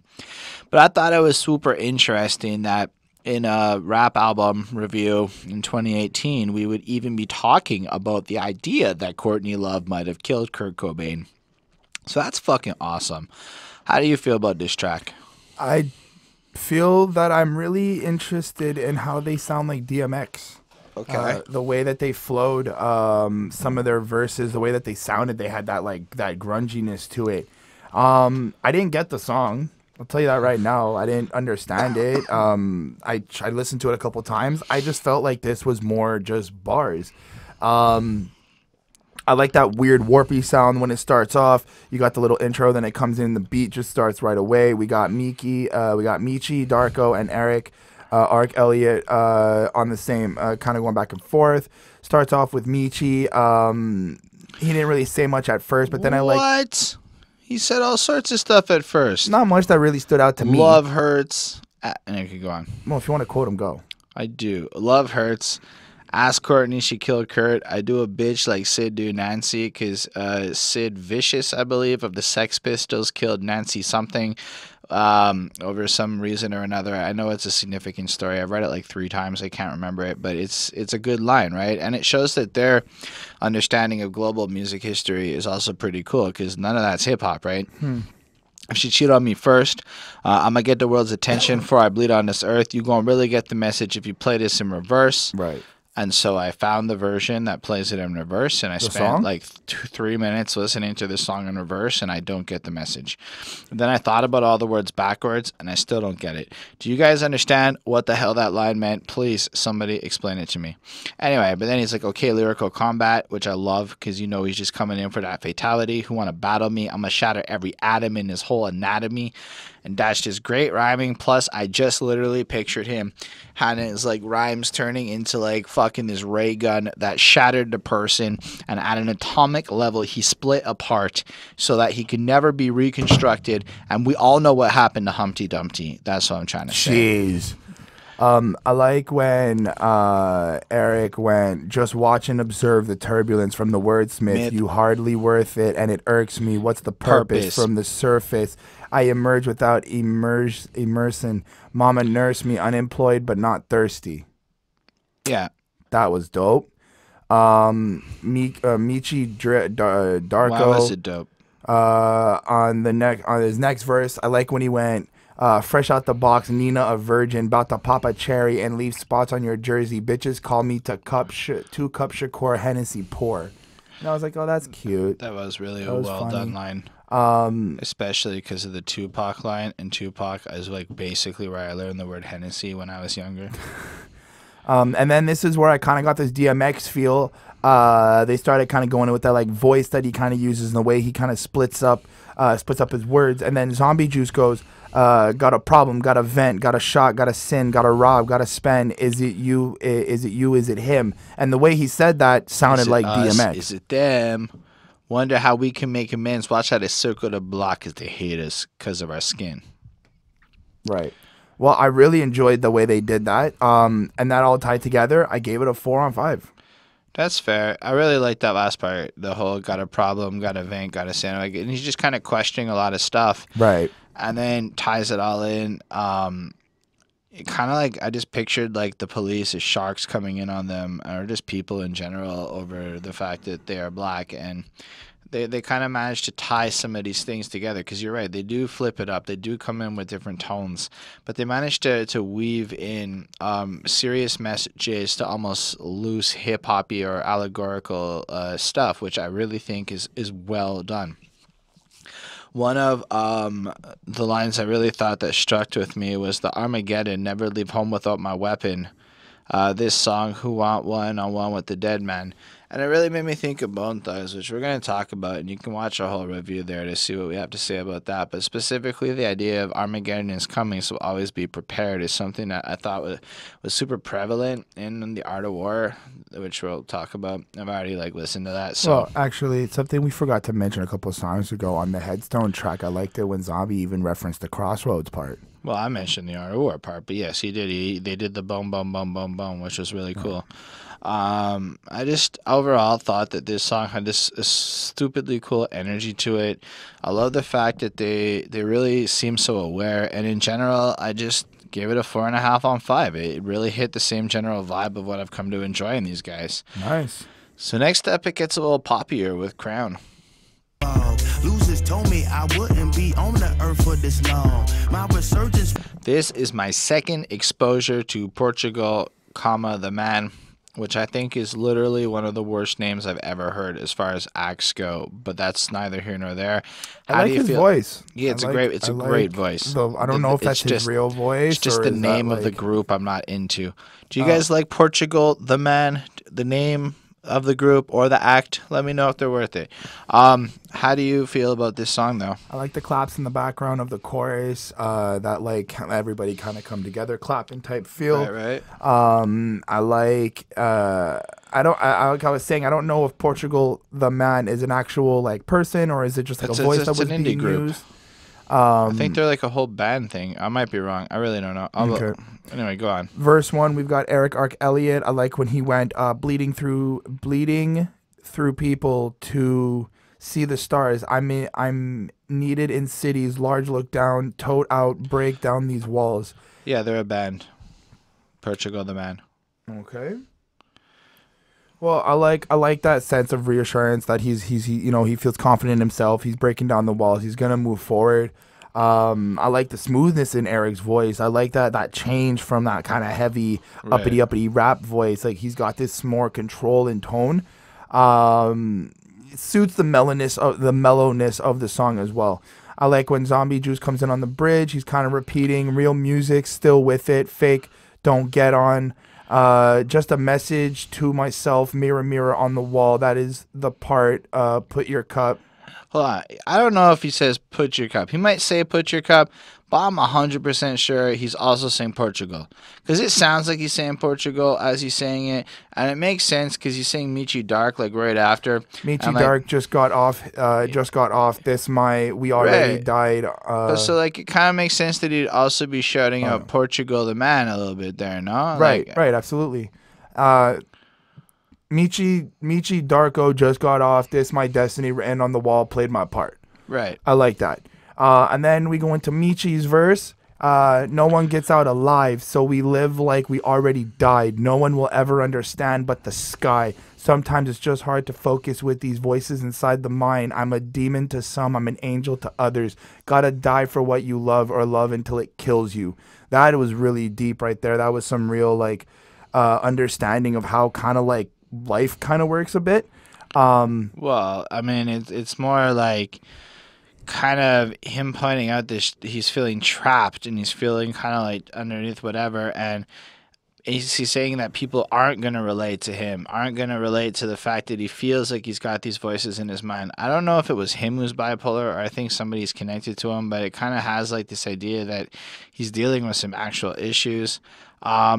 He's a demon to some, an angel to others. So the way people perceive him, right, is completely different. He's encountering some of these issues that, whatever, you're not able to relate to him so strong. So he's saying, though, in spite of all that, you got to die for what you love or love until it kills. Sorry, got to die for what you love or love until it kills you. So he's kind of like saying here, like, you have to be willing to kind of put your heart out there and pursue that passion, knowing the risk and all the pain. And if you follow it up a bit, he's like, don't be the type to talk about the shit and not live it. So don't be fake. To make sure that if you're gonna be playing up on this passionate shit, you're gonna be don't be pretending with that, because passion is definitely something that cannot be faked. Definitely. He manifested every single one of his visions. So anything he dreamed of, he took it, he brought it to life. And so he only blames himself when he don't make it to the finish. So in his world, there are no excuses. There's no one else to pass the buck to. There's no one else. He's going to do it. To me, I hear all those lines and I picture a man who feels misunderstood in the world, who's visualized this future, who's seen the problems in his existence. People don't get him. Some people love him. Some people hate him. And he goes out there and he accomplishes his dreams, and he's just building his reality. It's like the American dream laid out in a verse. I respect the fuck out. To me, it was one of my favorite lines because I relate to that a lot. Dope. So yeah, that's what I took from that part, at least. I like when he went, if I'm made in God's image, tell me why am I blemished? Might fuck around and fail your drug test reckless. Yeah, that was a good way to end it. That was really great. I like the honesty in the song. I like the energy and the creativeness, and I'm not tired of any of these beats, except for like that one that I may have hated on. But like most of them are just super creative, and they just keep you going and wanting to listen to you more. The song landed at a 4.5. Yeah, so like I really like him. Like from Eric's point, where a stupid man could not evolve because losers told me I won't be on the earth for this long, you know. And he just kind of gives you that whole sense of coming in, of being inspirational, like. I like the fact that he's just like, gotta relive, gotta release everything beautiful. Like, in spite of all this shitty shit in the world, he's trying to find like the beauty and the goodness out there. So like, I was like how this beat feels like them, but it can also feel like it's kind of like an indie pop beat. Like it could be something that would be a little bit of a crossover hit, as I believe the term is called. So yeah, I love Zombies Bridge.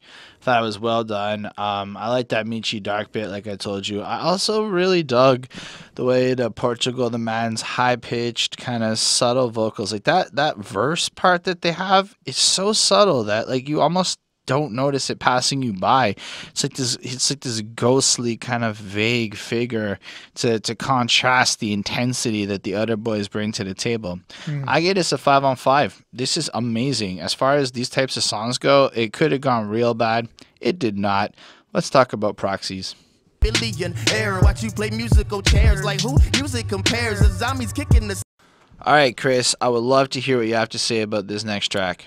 So for the next track, Proxies, it's good. I didn't quite understand it. What I got from it is that I find out this is where I find out Eric Ark Elliott is a Christian. Yeah, and I feel it's like his solo track, no? Yes, his entire solo track. But I feel like he's trying to express that. I'm not sure. I think he's trying to like kind of explain the contradiction inside of himself, right? Like, well, I got that from most people would kill to have the problems I have here in terms of like first world problems. Like there's other people who have other issues that they're worse off than what he would be complaining about. He at least acknowledges in a way. I like that holy choir feel to this, like that church choir feel to it that's on the background. The throughout the song, that's good. And then there's another I really part. like that. Huh? I also quoted that. That was a good thing. But like I quoted also, I was like, I just quite don't fully grasp the song. I like when he went, "How good was my last year? I still get harassed here.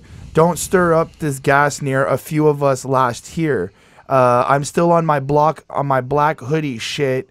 The syndicate to chase another millionaire. Watch you play musical chairs like whose music compares." It's just worth noting that the way he says millionaire sounds exactly like the Young Money, a million here, a million there, Young Money millionaire or whatever. Yeah, and also that like break of when you have money and when you're rich, the air smells different. Like just million air, like the literal term of it. That like just like he also referenced the glasses. To chase another millionaire, to like chase another million to become a millionaire. It's a really witty line. Right. And like watch you play musical chairs like who music compares, because a lot of these pop guys are flipping up styles and everyone's trying to trend hop and be on their own thing. But and who's better than who and who's what. But like their music can't compare to theirs because their music comes from a point of like actual soul and real shit. But other than that, the song got a 4 on 5. He's really talented, and I enjoyed this. It's just, I didn't quite get it. So yeah, I like I don't believe in non-believers. So he has trouble believing in people who don't believe, and I can relate to that because I know a lot of people who lack faith, and I don't understand people who have no faith. If you're hopeless in life, it's almost like a self-fulfilling prophecy to your destruction. So I understand that other people's realities kind of give them a hopeless feeling, and believe it or not, I come from some seriously poor shit. The middle class is new to me, so I get it, but faith is kind of what took me from the poverty, took me to the other side of the poverty line. It was faith and finding proactive shits and whatnot. Maybe whatever. I don't hear or speak evil either. This is the institution of the leaders. Conspire retribution of our freedom. We squeeze God, unleashing holy war on the people. And I get the feeling that what he's trying to convey here is that through their integrity and their ethics, their ability to have a certain degree of standards allows them to be in that place where they can unleash a holy war of sorts on the people, where they like. I don't know if it's a literal squeezing of guns or metaphorical, but in a sense, I just get the idea that he uses his faith as a weapon to, and that's almost gospel-like, because use the sword of truth. The sword of truth would be the weapon, and if you looked at Romeo and Juliet with Leonardo DiCaprio, even though they had a sword that was supposed to be truth, they turned it into a gun. So in a convoluted way, I just tied that together, even if that isn't real. I like when he goes, even though I wasn't rich and never made it to crutch, I'd rather die a broke man than be rich and pompous. And I agree. One of the things I'm really happy is that I never had success when I was younger, because it really would have ruined me as a person. I love the Catholic sounding Roman thing like Chris described. It was really like a great charm to this. I like when he goes butterfly charms. That's to honor what they mean to me. I just want to see the same things that my idols see. Wait to see the God in me. I done told the Odyssey, which is cool because he like told this story on the last album that was really important to him, and he's just doing it on this quest to get to a place where the people he respects and admires, he can be there with them. There is a real truth and joy in this track. I give it a 4.5 on 5. I like the beat. I like the flow. I really dug it. And even if you and I don't agree.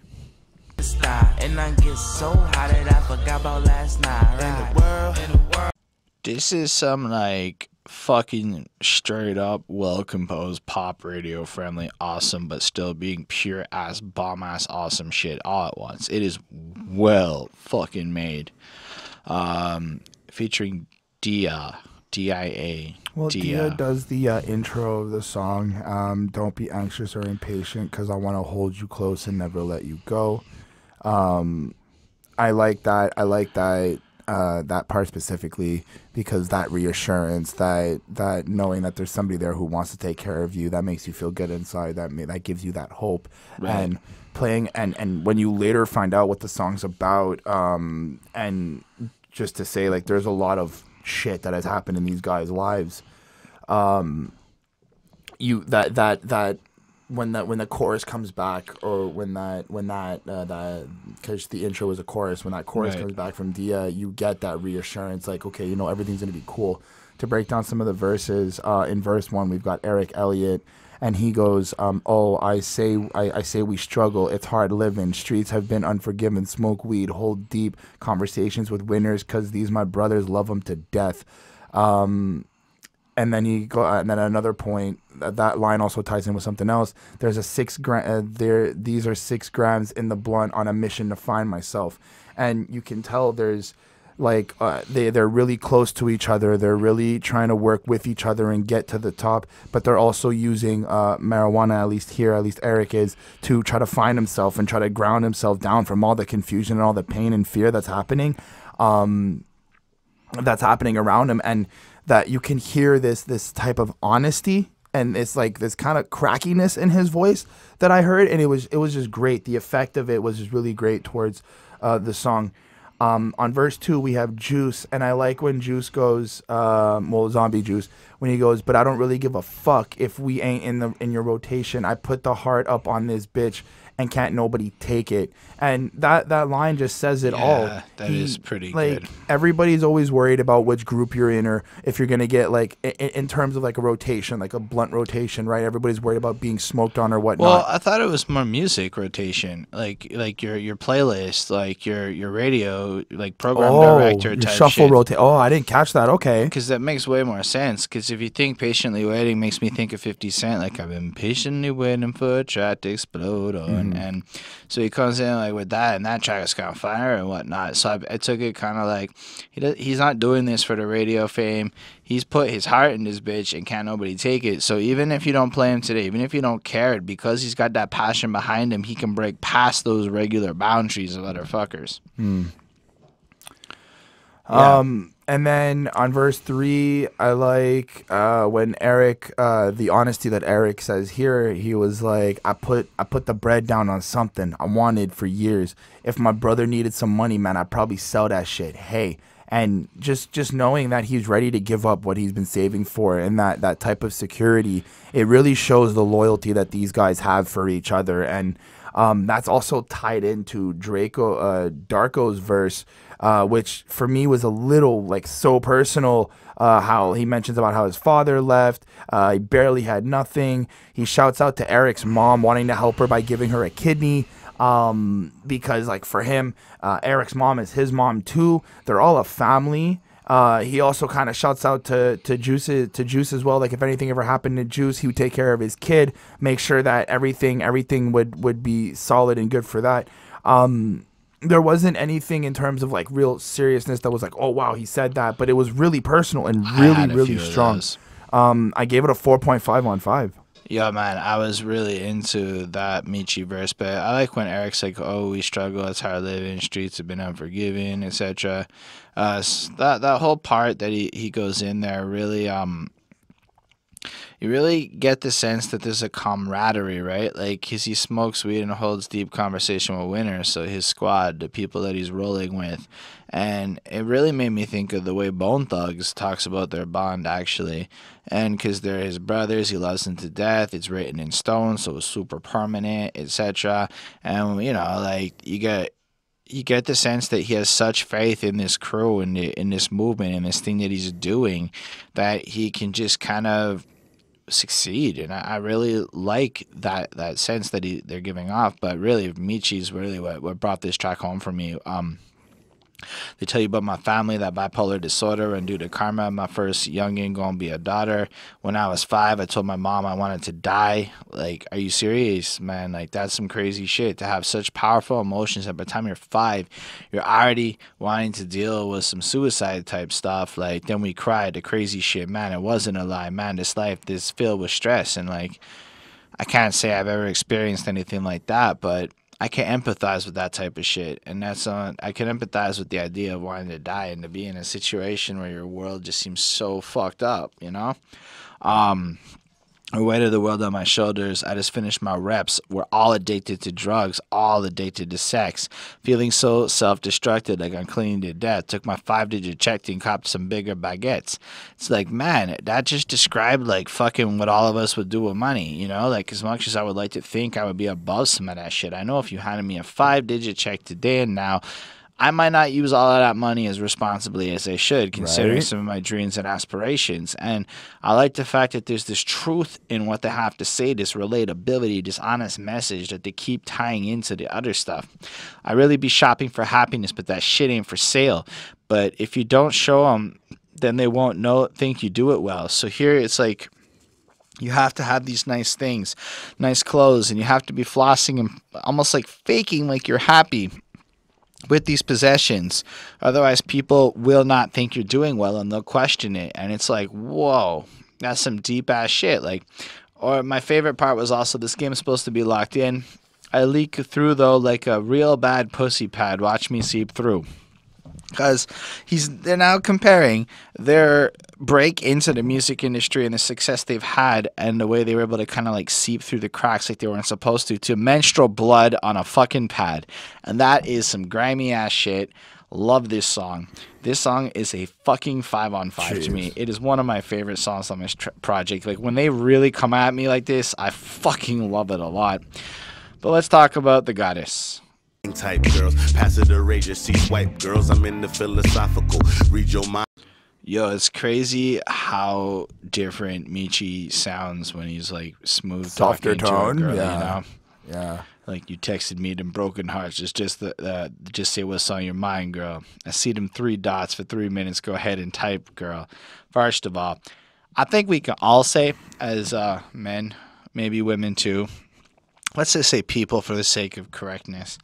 That the worst in the world is when you see those 3 dots and time starts passing and you have no idea how big that message is going to be, and you just want that person to say what the fuck they're trying to say, get it, why is it taking so long, does it have to be just, you know, whatever. So I get it, man. I really like that line resonated with me is all I'm trying to say. I think it resonated with a lot of people. Always into weird, fear, dark type girls, independent, don't need to keep the light girls. Don't mean to be cliche, but I like girls that like girls that like girls that like, and I just related to everything he said there. That just felt like great. It's just, I like girls that like girls that, anyway, go on. So I also just, I mean, Dave, the guy in the chorus, Dave B, it was good. I really enjoyed it. I think it was Eric next. I might be wrong, but I like when he's like, water her flower while making this moment ours. This combination exceeds the limitation of all of our conversations. Should validate love as sacred beauty, not cosmetic or manufactured aesthetic. It's magical when you get it. Now that line is fucking amazing. Like, he's kind of like taking the time to invest in this relationship and to create these special moments, which is definitely something that's challenging to do in a relationship. And the combination of the spirits kind of goes beyond the regular stuff, and he kind of like looks for every opportunity to take these little moments and almost validate and further push the idea of their love to make it more pure. But the beauty that they have isn't based off of this makeup or fake beauty. It's like the real deal. And just the romance and sweetness of this shit is really awesome. The last one I really thought was super fucking noteworthy on this is Girl, Fuck With Me, I'm a Big Deal. I'll show you ecstasy, only no ecstasy pill, which is really cool. I also like how he compromises on how he's willing to hold hands even though he doesn't like it, because you'd rather hold hands and not like it than be alone, which I thought was very mature, very well done. I thought this was sweet. This was really lovely. The beat was beautiful. The solemnness, the calm. It was a necessary thing for the album. 4.5 on 5. Great song. I didn't like it as much as you did. I like Michi's softer tone to this song. I feel like he's just kind of breaking down the type of girls he's into. I do acknowledge that they're all kind of breaking down how they deal with relationships, but it just, I don't know. It wasn't really popping out at me, really. I like when Michi was like, I'm into hood type, ain't afraid to fight girls, that be like dead ass, or I put that on my life girls, them scam type girls, take me to Barney straight swipe girls. Like, I can appreciate how he's being expressive about what he likes and the type he likes, but I guess I just don't really care so much, is what my problem is with this track. I like when Eric on verse 2 said, our future together, heaven, however, love is all the things that ties serve. Knowing this union that formed between us is the same reason your parents connected that time at the party. Yeah, that was a good line. That was a good line. And when you really think about it, you like you were born from love. You were born from that connection that your parents had at one time that, conceived you. But overall, I mean, the song was just really okay for me. It's not the greatest thing. I put it 3.5 on it. Chris, it just sounds like you're trapped in the closet like R. Kelly. I gotta do to get into your vibe. No right or wrong, we're moving when we're moving. Right. Let's talk about the next one. Trapped. This was some serious shit, eh? This was some really serious shit. We got into the minds of Flatbush and got to see a little bit about how they're feeling. If I'm not mistaken, there's a nice little intro by Eric Elliott, and he comes in and he gives us this like emptiness feeling, this anxiety, anxious feeling of, kind of feeling lost in your dreams. I'm pretty sure this is something he says. Misery, lose your dreams, lose your mind. I can travel inside my mind like all the time. He says this, yes. Okay. Because I didn't highlight it. It was my mistake. But I like that line because I can relate to being lost in your mind and having like a lot of things going on and, feeling trapped and not being able to let go of what's happening and trying to find a way out. I like the chorus. These eyes, they won't be fake, no screwed up, but I'll be gentle, been driving, been drinking. Lord help me, this isn't right. This is not right. I like that sense of disparity. He's trying to look for help. He knows what he's doing is not right, but he can't help it. He just wants to kind of get rid of the pain that he feels. Second verse, Meech right off the bat. I love when he just went, I woke up this morning and asked myself, is life worth living? Should I blast myself? And to just imagine that you wake up in the morning wanting to... those are Tupac lines, right? You know the song Changes? No. I know that was a hit when I was young. So, I did not know that, but to feel that type of like that shock, which is of, like, why the Deborah line a bit later on kind of makes total sense too, right? Because it's and then when I'm gone, would they remember? Only son of Deborah, born in late December. So he's really tying it in with the Tupac references there. Mm-hmm. You see what I'm saying? Not really. I don't know the song. Well, there's the Deborah. Sorry, not the Deborah. Man, I got confused there. Whoops. I'm probably gonna sound fucking dumb. Only sent it anyway. Go on, Chris. Well, don't hate me, podcast people watching this. I like when he went, God got my number, blocked, my calls never answered, he never answered the last, and it's just to think that the last person you think, like, you know, God, you're searching for that higher up who's not responding or not showing you signs of help, that really can make you feel lost. And I like when he also explains like his lack of sleep. Yo, but like right after the answered line, the next thing he goes is, who's to blame, myself, the bullet, or the handgun? The night's the hardest time to be alive. Which is just fucking powerful. Like, he calls out to God. God doesn't answer. The song pauses. Nothing gets said. And he follows out with that who's to blame thing. I felt like it had to be tied together when expressing and talking about that particular part of it. I don't mean to keep cutting you off. No, it's okay. It's good to have that type of substance here with this song, especially as well when he also talks about the lack of sleep that he's getting is causing him to start doubting voices in his head, his like paranoia, to hallucinate things. It's really starting to affect him, and you kind of get this weird, creepy feeling from this song when he's explaining about what goes on. It was really great. I gave it a 4 on 5. Yeah, I mean, I really liked it. I mean, even from the beginning when Eric's like 1% or 99, which is really just an interesting thought. Like, which side are you on, right? Like, doesn't really matter because I want it all. I swear to God, by myself, anxiety, anxiousness, misery, and then all of what Chris posted over there in that lines.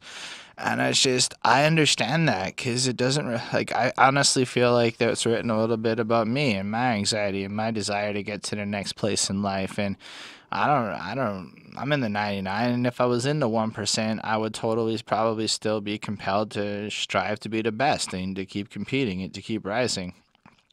But I like where he's like, do what I gotta do to get into your vibe, no right or wrong, been moving when we moving right, so you're just trying to like keep focused, keep doing the proper things.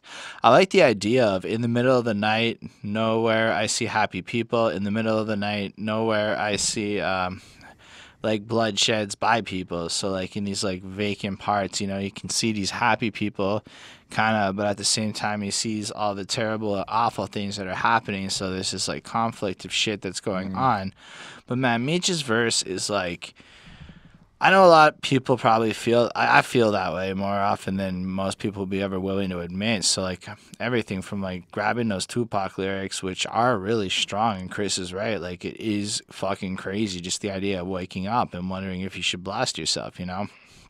And then to tie it in, like, will they remember him? You know, he was born on December. Would my women cry for me when they get the news that their future baby daddy's hanging from a noose? Like, he's not even fucking around or being subtle.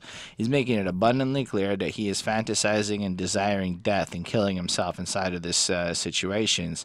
He even goes as far as to be like, should I leap headfirst off the fire escape or should I take the easy way, shoot myself in the face? I can't really explain what got me feeling this way. And tell my fans I'm truly sorry that I have to end it.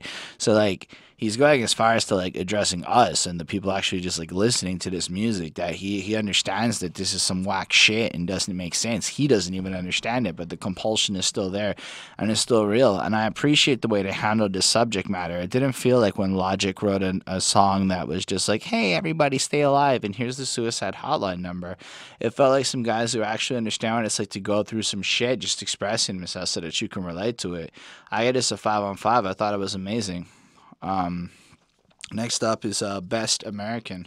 Never love again, but I do. Whole planet on the seas, nigga. That's how we do, and we know we can. Now we got a track that is really an interesting take on the idea of being a good American. Why don't you tell us about it a little bit, Chris? Well, it kind of just jumps back and forth between like what people do and think that makes them the best one, and how like Flatbush Zombies kind of see the world and how they're like, well, is this.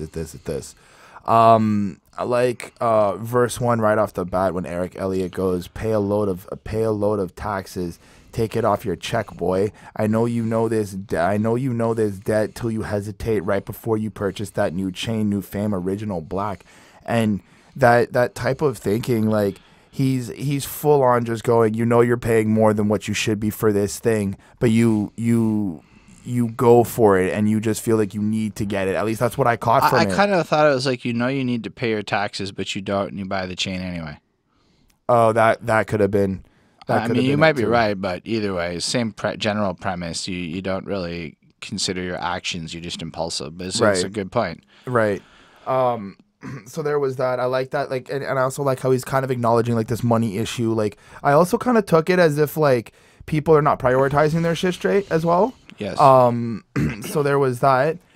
And also I kind of felt like he's also wondering if people will actually be able to make it with like what they have right now, the type of salaries that people are making, and the income, and like, the way that the money is going around. Zombie Juice. I like when he went, this new world, artificial second brain in my pocket. Tell me how that live through. Y'all don't hear me unless I talk about my skin tone and what comes with it. Now, right away, just understanding like he's talking about a cell phone, how we're all kind of connected there and nobody's really listening. We're all droned out. But suddenly when you talk about race, being black, being white, being anything, that everybody kind of drops their phones and starts to want to listen as an opinion. And it's like, I've noticed it too. Like a lot of people, they'll stop what they're doing to give their opinion without knowing the entire story, because we're so used to kind of like what I did on the Tupac review last week, where I embarrassed myself with stupid ideas. Just owning my mistakes. Go on, Chris.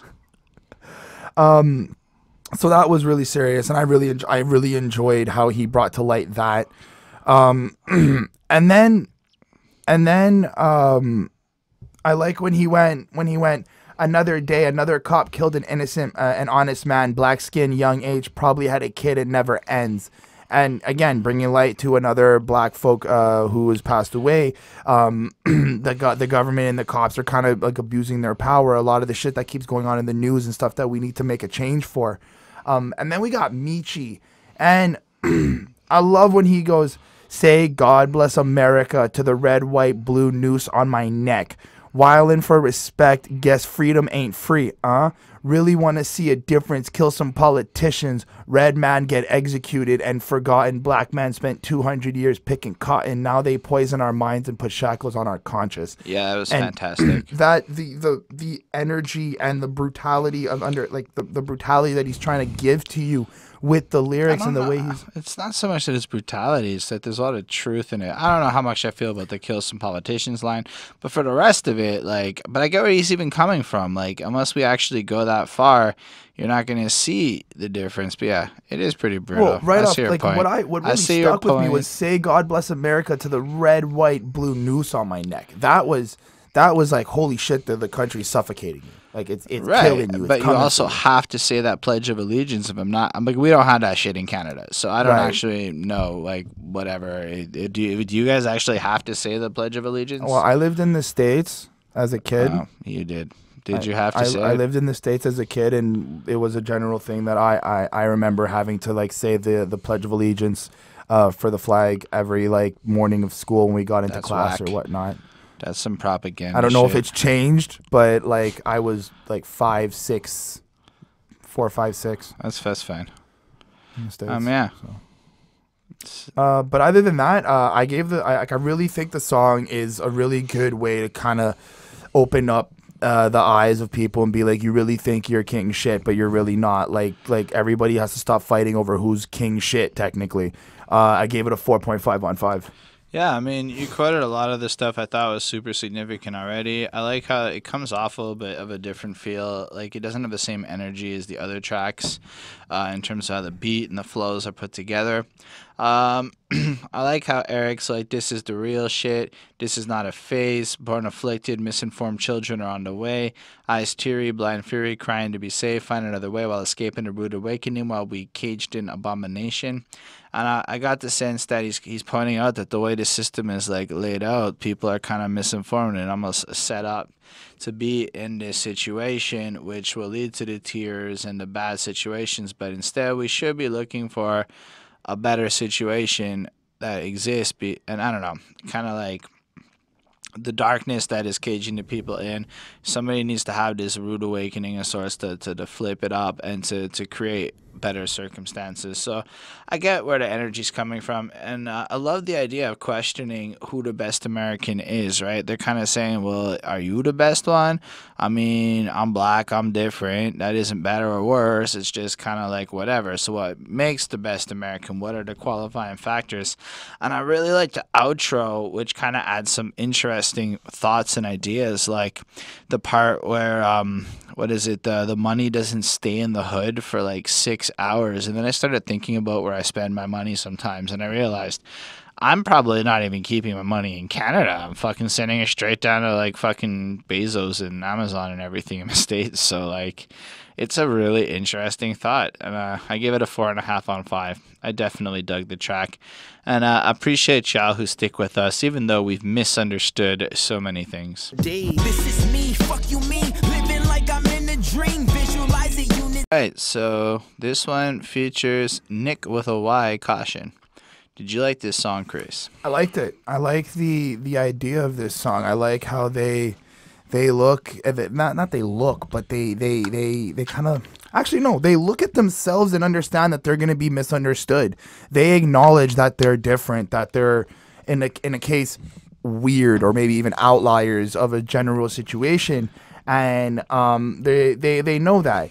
I like in verse 1, Eric Elliott goes, he's like, selfish dreams, self-esteem, self-destruction, often beams, helpless beings sowing seeds to assert the soul of the solar friends. Solar fiends.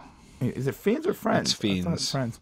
Oh. Though it seems shit ain't panning out, but it's on the screen. Know what it means. We are being deemed as a comedy.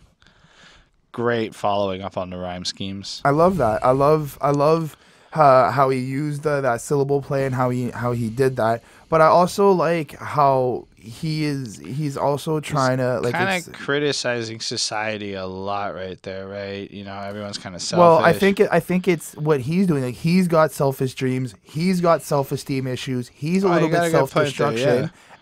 But he's self-destructive off the beams, helpless beings sowing seeds to assert the solar fiends. If it is solar fiends, I'm assuming that he's self-destructive because he's selling drugs. And he's making money off of selling drugs. But in that term, he's also like, it's selfish for what he's doing because he's selling drugs, which is illegal, bad, and it could kill somebody or whatnot. But it's helping him make money for his dream, which is also kind of playing with his self-esteem. Maybe that could also be partaken, like, you know, is this good, is this bad? The government controls the weather. Oh, okay. Well, I mean, I don't know. Solar fiends. Like, I picture the sun and fiends. I picture solar panels. I don't know. Maybe I'm missing this. I didn't get the line at all. Well, they used to sell weed, and I mean, weed gets you high, so solar fiends. I don't know. To me, that just feels like is that a term for fucking potheads now? Solar fiends. Maybe that's like, just. I mean, look at Michi on a couple songs ago. Jesus Christ. Yeah, but it's different, right? If it was Michi saying that, I'd be a little more willing to accept it. But it's Eric, the clean one, who's saying it. So I'm kind of like, that seems weird. Anyway. I like verse 2 when Zombie Juice was like, this is me, fuck you mean, living like I'm in a dream, visualize in unity. I love that. I love how he's not forgetting that he's with his brothers. He's not forgetting that he's not like representing himself alone. He's visualizing together with everybody. They're living like they're living in a dream, which, I mean, dude, the amount of money they make, and not only that, but do you see the clothes they have? Do you see? It's more than that. They're kind of now living the dream, you know? Like, they've got their success. They finally broken out. Like, fuck, people have heard of them, you know? Definitely, that as well. Nyck Caution brought some light to the fact that the group is just going to be misunderstood. People are not going to understand them, and it's okay. They understand that they're not going to be, you know, people are not going to get them. And they self-medicate to keep the pain away. Yeah, that too. Verse 3, I forget. I don't know that there was a verse 3. No, there's 4 verses. There's verse 3, then there's verse 4. Right. But they go back and forth between. I think is Eric. Right.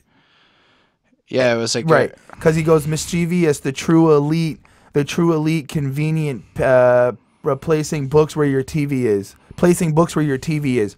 And I've recently started reading books, and I really just think that line means, oh well. To be an elite person, you got to read books instead of wasting your time watching TV. It's a truthful statement. It is. And then on verse 4, if I'm not mistaken, it's Zombie? I think it's Zombie. Yeah, it's Zombie. Processed by the media. This ain't no Wikipedia. Food is lacking substance and people change for the greedier. Selfish and feeble. Weak minds blinded by the ego and pride. Hope we can see with 3 eyes because we need to see why. That's so dope. The fact that they're trying to see through their third eye, the all-looking eye, still referencing need to gain more knowledge and you need to understand what's happening in the world. You need to understand what's happening to understand us. And well, especially if you consider how the media is kind of corrupting shit. Yep. Wikipedia is easily changeable. Foods are all fake and all sorts of bullshit. People in general are getting more desperate, so they're greedier and all that other shit. Definitely. So it kind of just also creates this need for that third eye by the need to be suspicious by its contextualized line by line prior to it. It's really well done. gave the song a 4 on 5. I give it a 4.25. I mean, the song's kind of decent. It is, it's nice, but I feel like I've heard some serious bangers on the album at this point, and this one kind of felt a little bit like the first one. Maybe I could do without considering all of the other ones. Not to say it's bad, but Like the first track? the first track was just, it was okay. I didn't like it as much, but that was stylistic preference. This one I liked more than the first track, but at the same time, I feel like given how long this project is, it's got a lot on it, and this one I could maybe, after having heard all these songs, skip, but had I just come across this song on its own, I'd still feel it, but even still a little less so than some of the others, so 4.25. That's fine though, because you are my sunshine, my only sunshine. God damn, you was a prophet, you was a king. So this song is basically Michi describing his feelings towards the late A$AP Yams. I like when, and it's got like this gloomy kind of stormy kind of beat, really sad, and it's really emotion driven. You feel the pain in his voice as he's saying a bunch of stuff like, no lie, I stopped getting high once we lost Yams. I was there in the night he died. He was blue, cold in my hands, and it ain't been the same since that day. God damn. Like right off the jump, he's just kind of describing the experience of being at a moment when one of his close friends passed away due to alleged drug overdose. Then he follows up with the significance of this person. You were a prophet, huh? You was a king. You was a visionary. You formed more than a mob. Who made you more military, you always supported. And he's kind of pointing out how this guy put together the A$AP mob, which is kind of what I learned. I never heard of A$AP Yams, really. But, yeah, now I know that. And you always supported Mr. Funeral. I wasn't man enough to see you in a coffin, which is just a fucking deep thought. Like, he skipped a funeral because he couldn't handle the idea of saying goodbye to this person. It was so significant and so painful for him. But to you I give this offering and hope that you forgive me. So he wrote him this little song here. Because truthfully in my eyes he was the king of the city. And I know you smiling down sharing a backwood with Biggie. So in his mind as he's kind of visualizing it is that he's up in heaven or whatever smoking a blunt with Mr. Biggie. And that's kind of a sweet thought to know. I gave this a 4.5 on 5. It was really honest. It was really raw. It had a lot of real power behind it, and I liked it. Anyway, what did you think? I enjoyed the song. I like the emotion and the power behind it as well. I like that he's, giving this song out to his late friend who passed.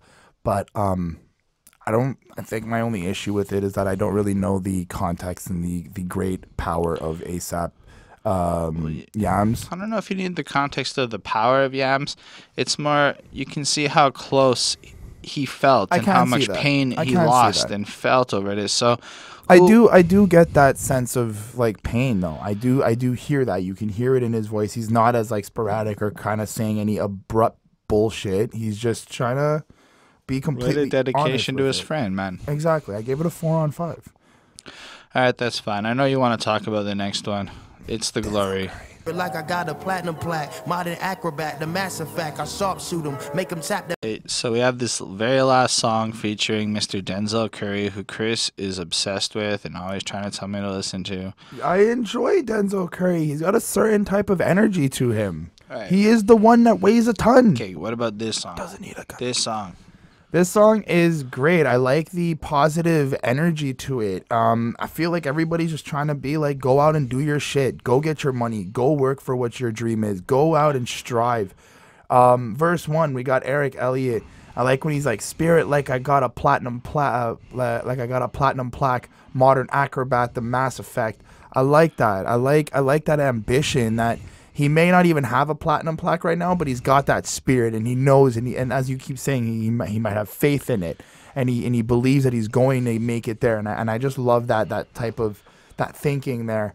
In verse 2, Michi Darko, I like when he's like, my ex left because I ain't got no hits.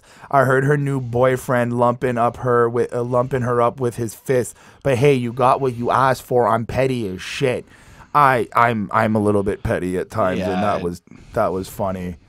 That was rude. So he didn't have hits, but the new man is ironically late. It's dark. That was dark, but it was great.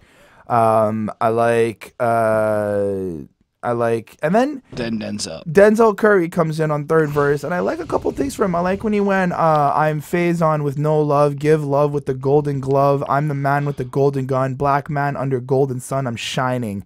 And I like that thought of like he's tying it into like the black man thing with everybody's like the whole oppression and how like they're being targeted in a way, and he's bringing light to that in terms of what he's been doing. As well, I also like he's trying to just spread love. Like he's also trying to be positive, and he doesn't want to have this type of negativity. I also like when Denzel went, you begging me to change, this is a penny to a dime. The realness in my spirit always gets you every time. Optimistic like Optimus, we ain't even reached our prime. I like that. Because it's a Transformers bar. Yes, I did like the Transformers bar. And then I didn't really get giant pause, and then Zombie comes in with one of the sickest coming into a verses that is on the album.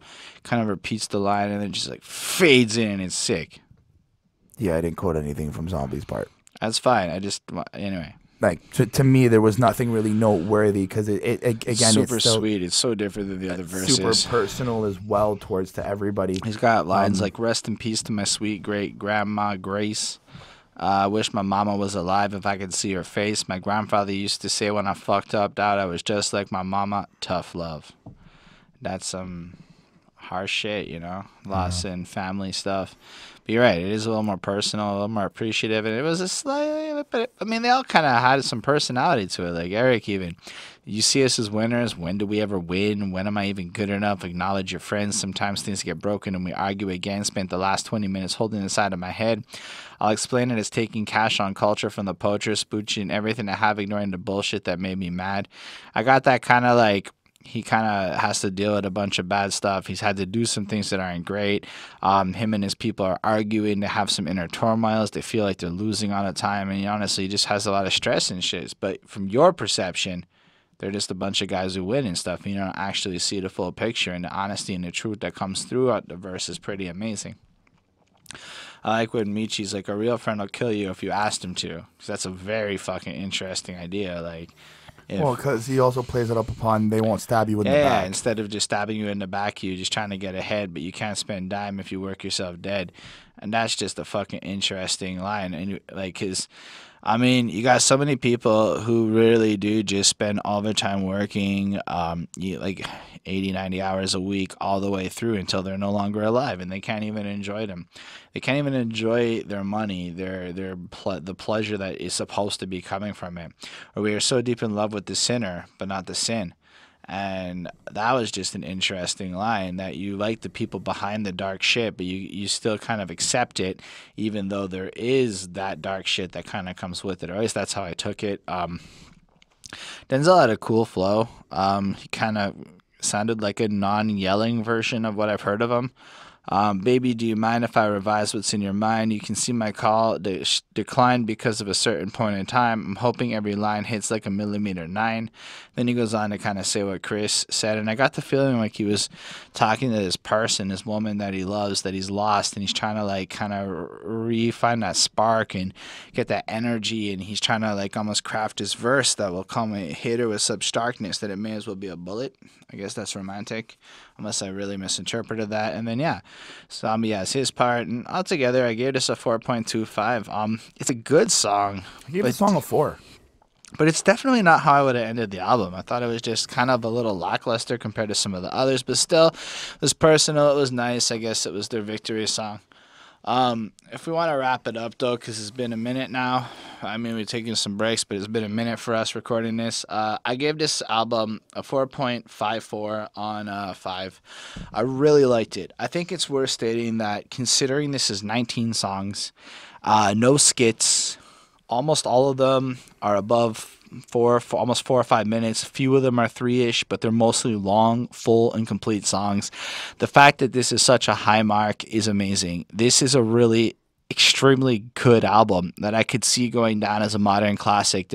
I could see how these guys are going to become really huge things, and even if they're not like mainstream stars, they're going to get that like underground cult following, and I respect that. I really dug this project. I want to hear more of them. I'm gonna listen to the Odyssey. If you guys leave some comments and want to see us cover that, it'll help me convince Bonnie to make us do it. I'm really curious to see what happens next. This was great. If they come to Montreal, I think I'm going to go see them. That's all I'm trying to say. How you feel about them? I like them. I like the energy. I like the creativity. I like this sense of.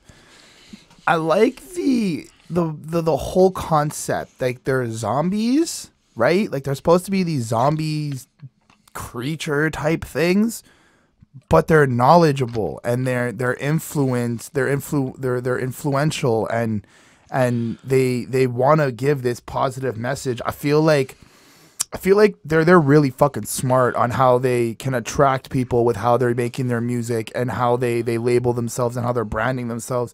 But at the same time, they're also sneaking in some really serious topics and some really like hard points that people need to be aware of and grasp. So I love everything about them. I'm also gonna go back and try to listen to some of their older music as well.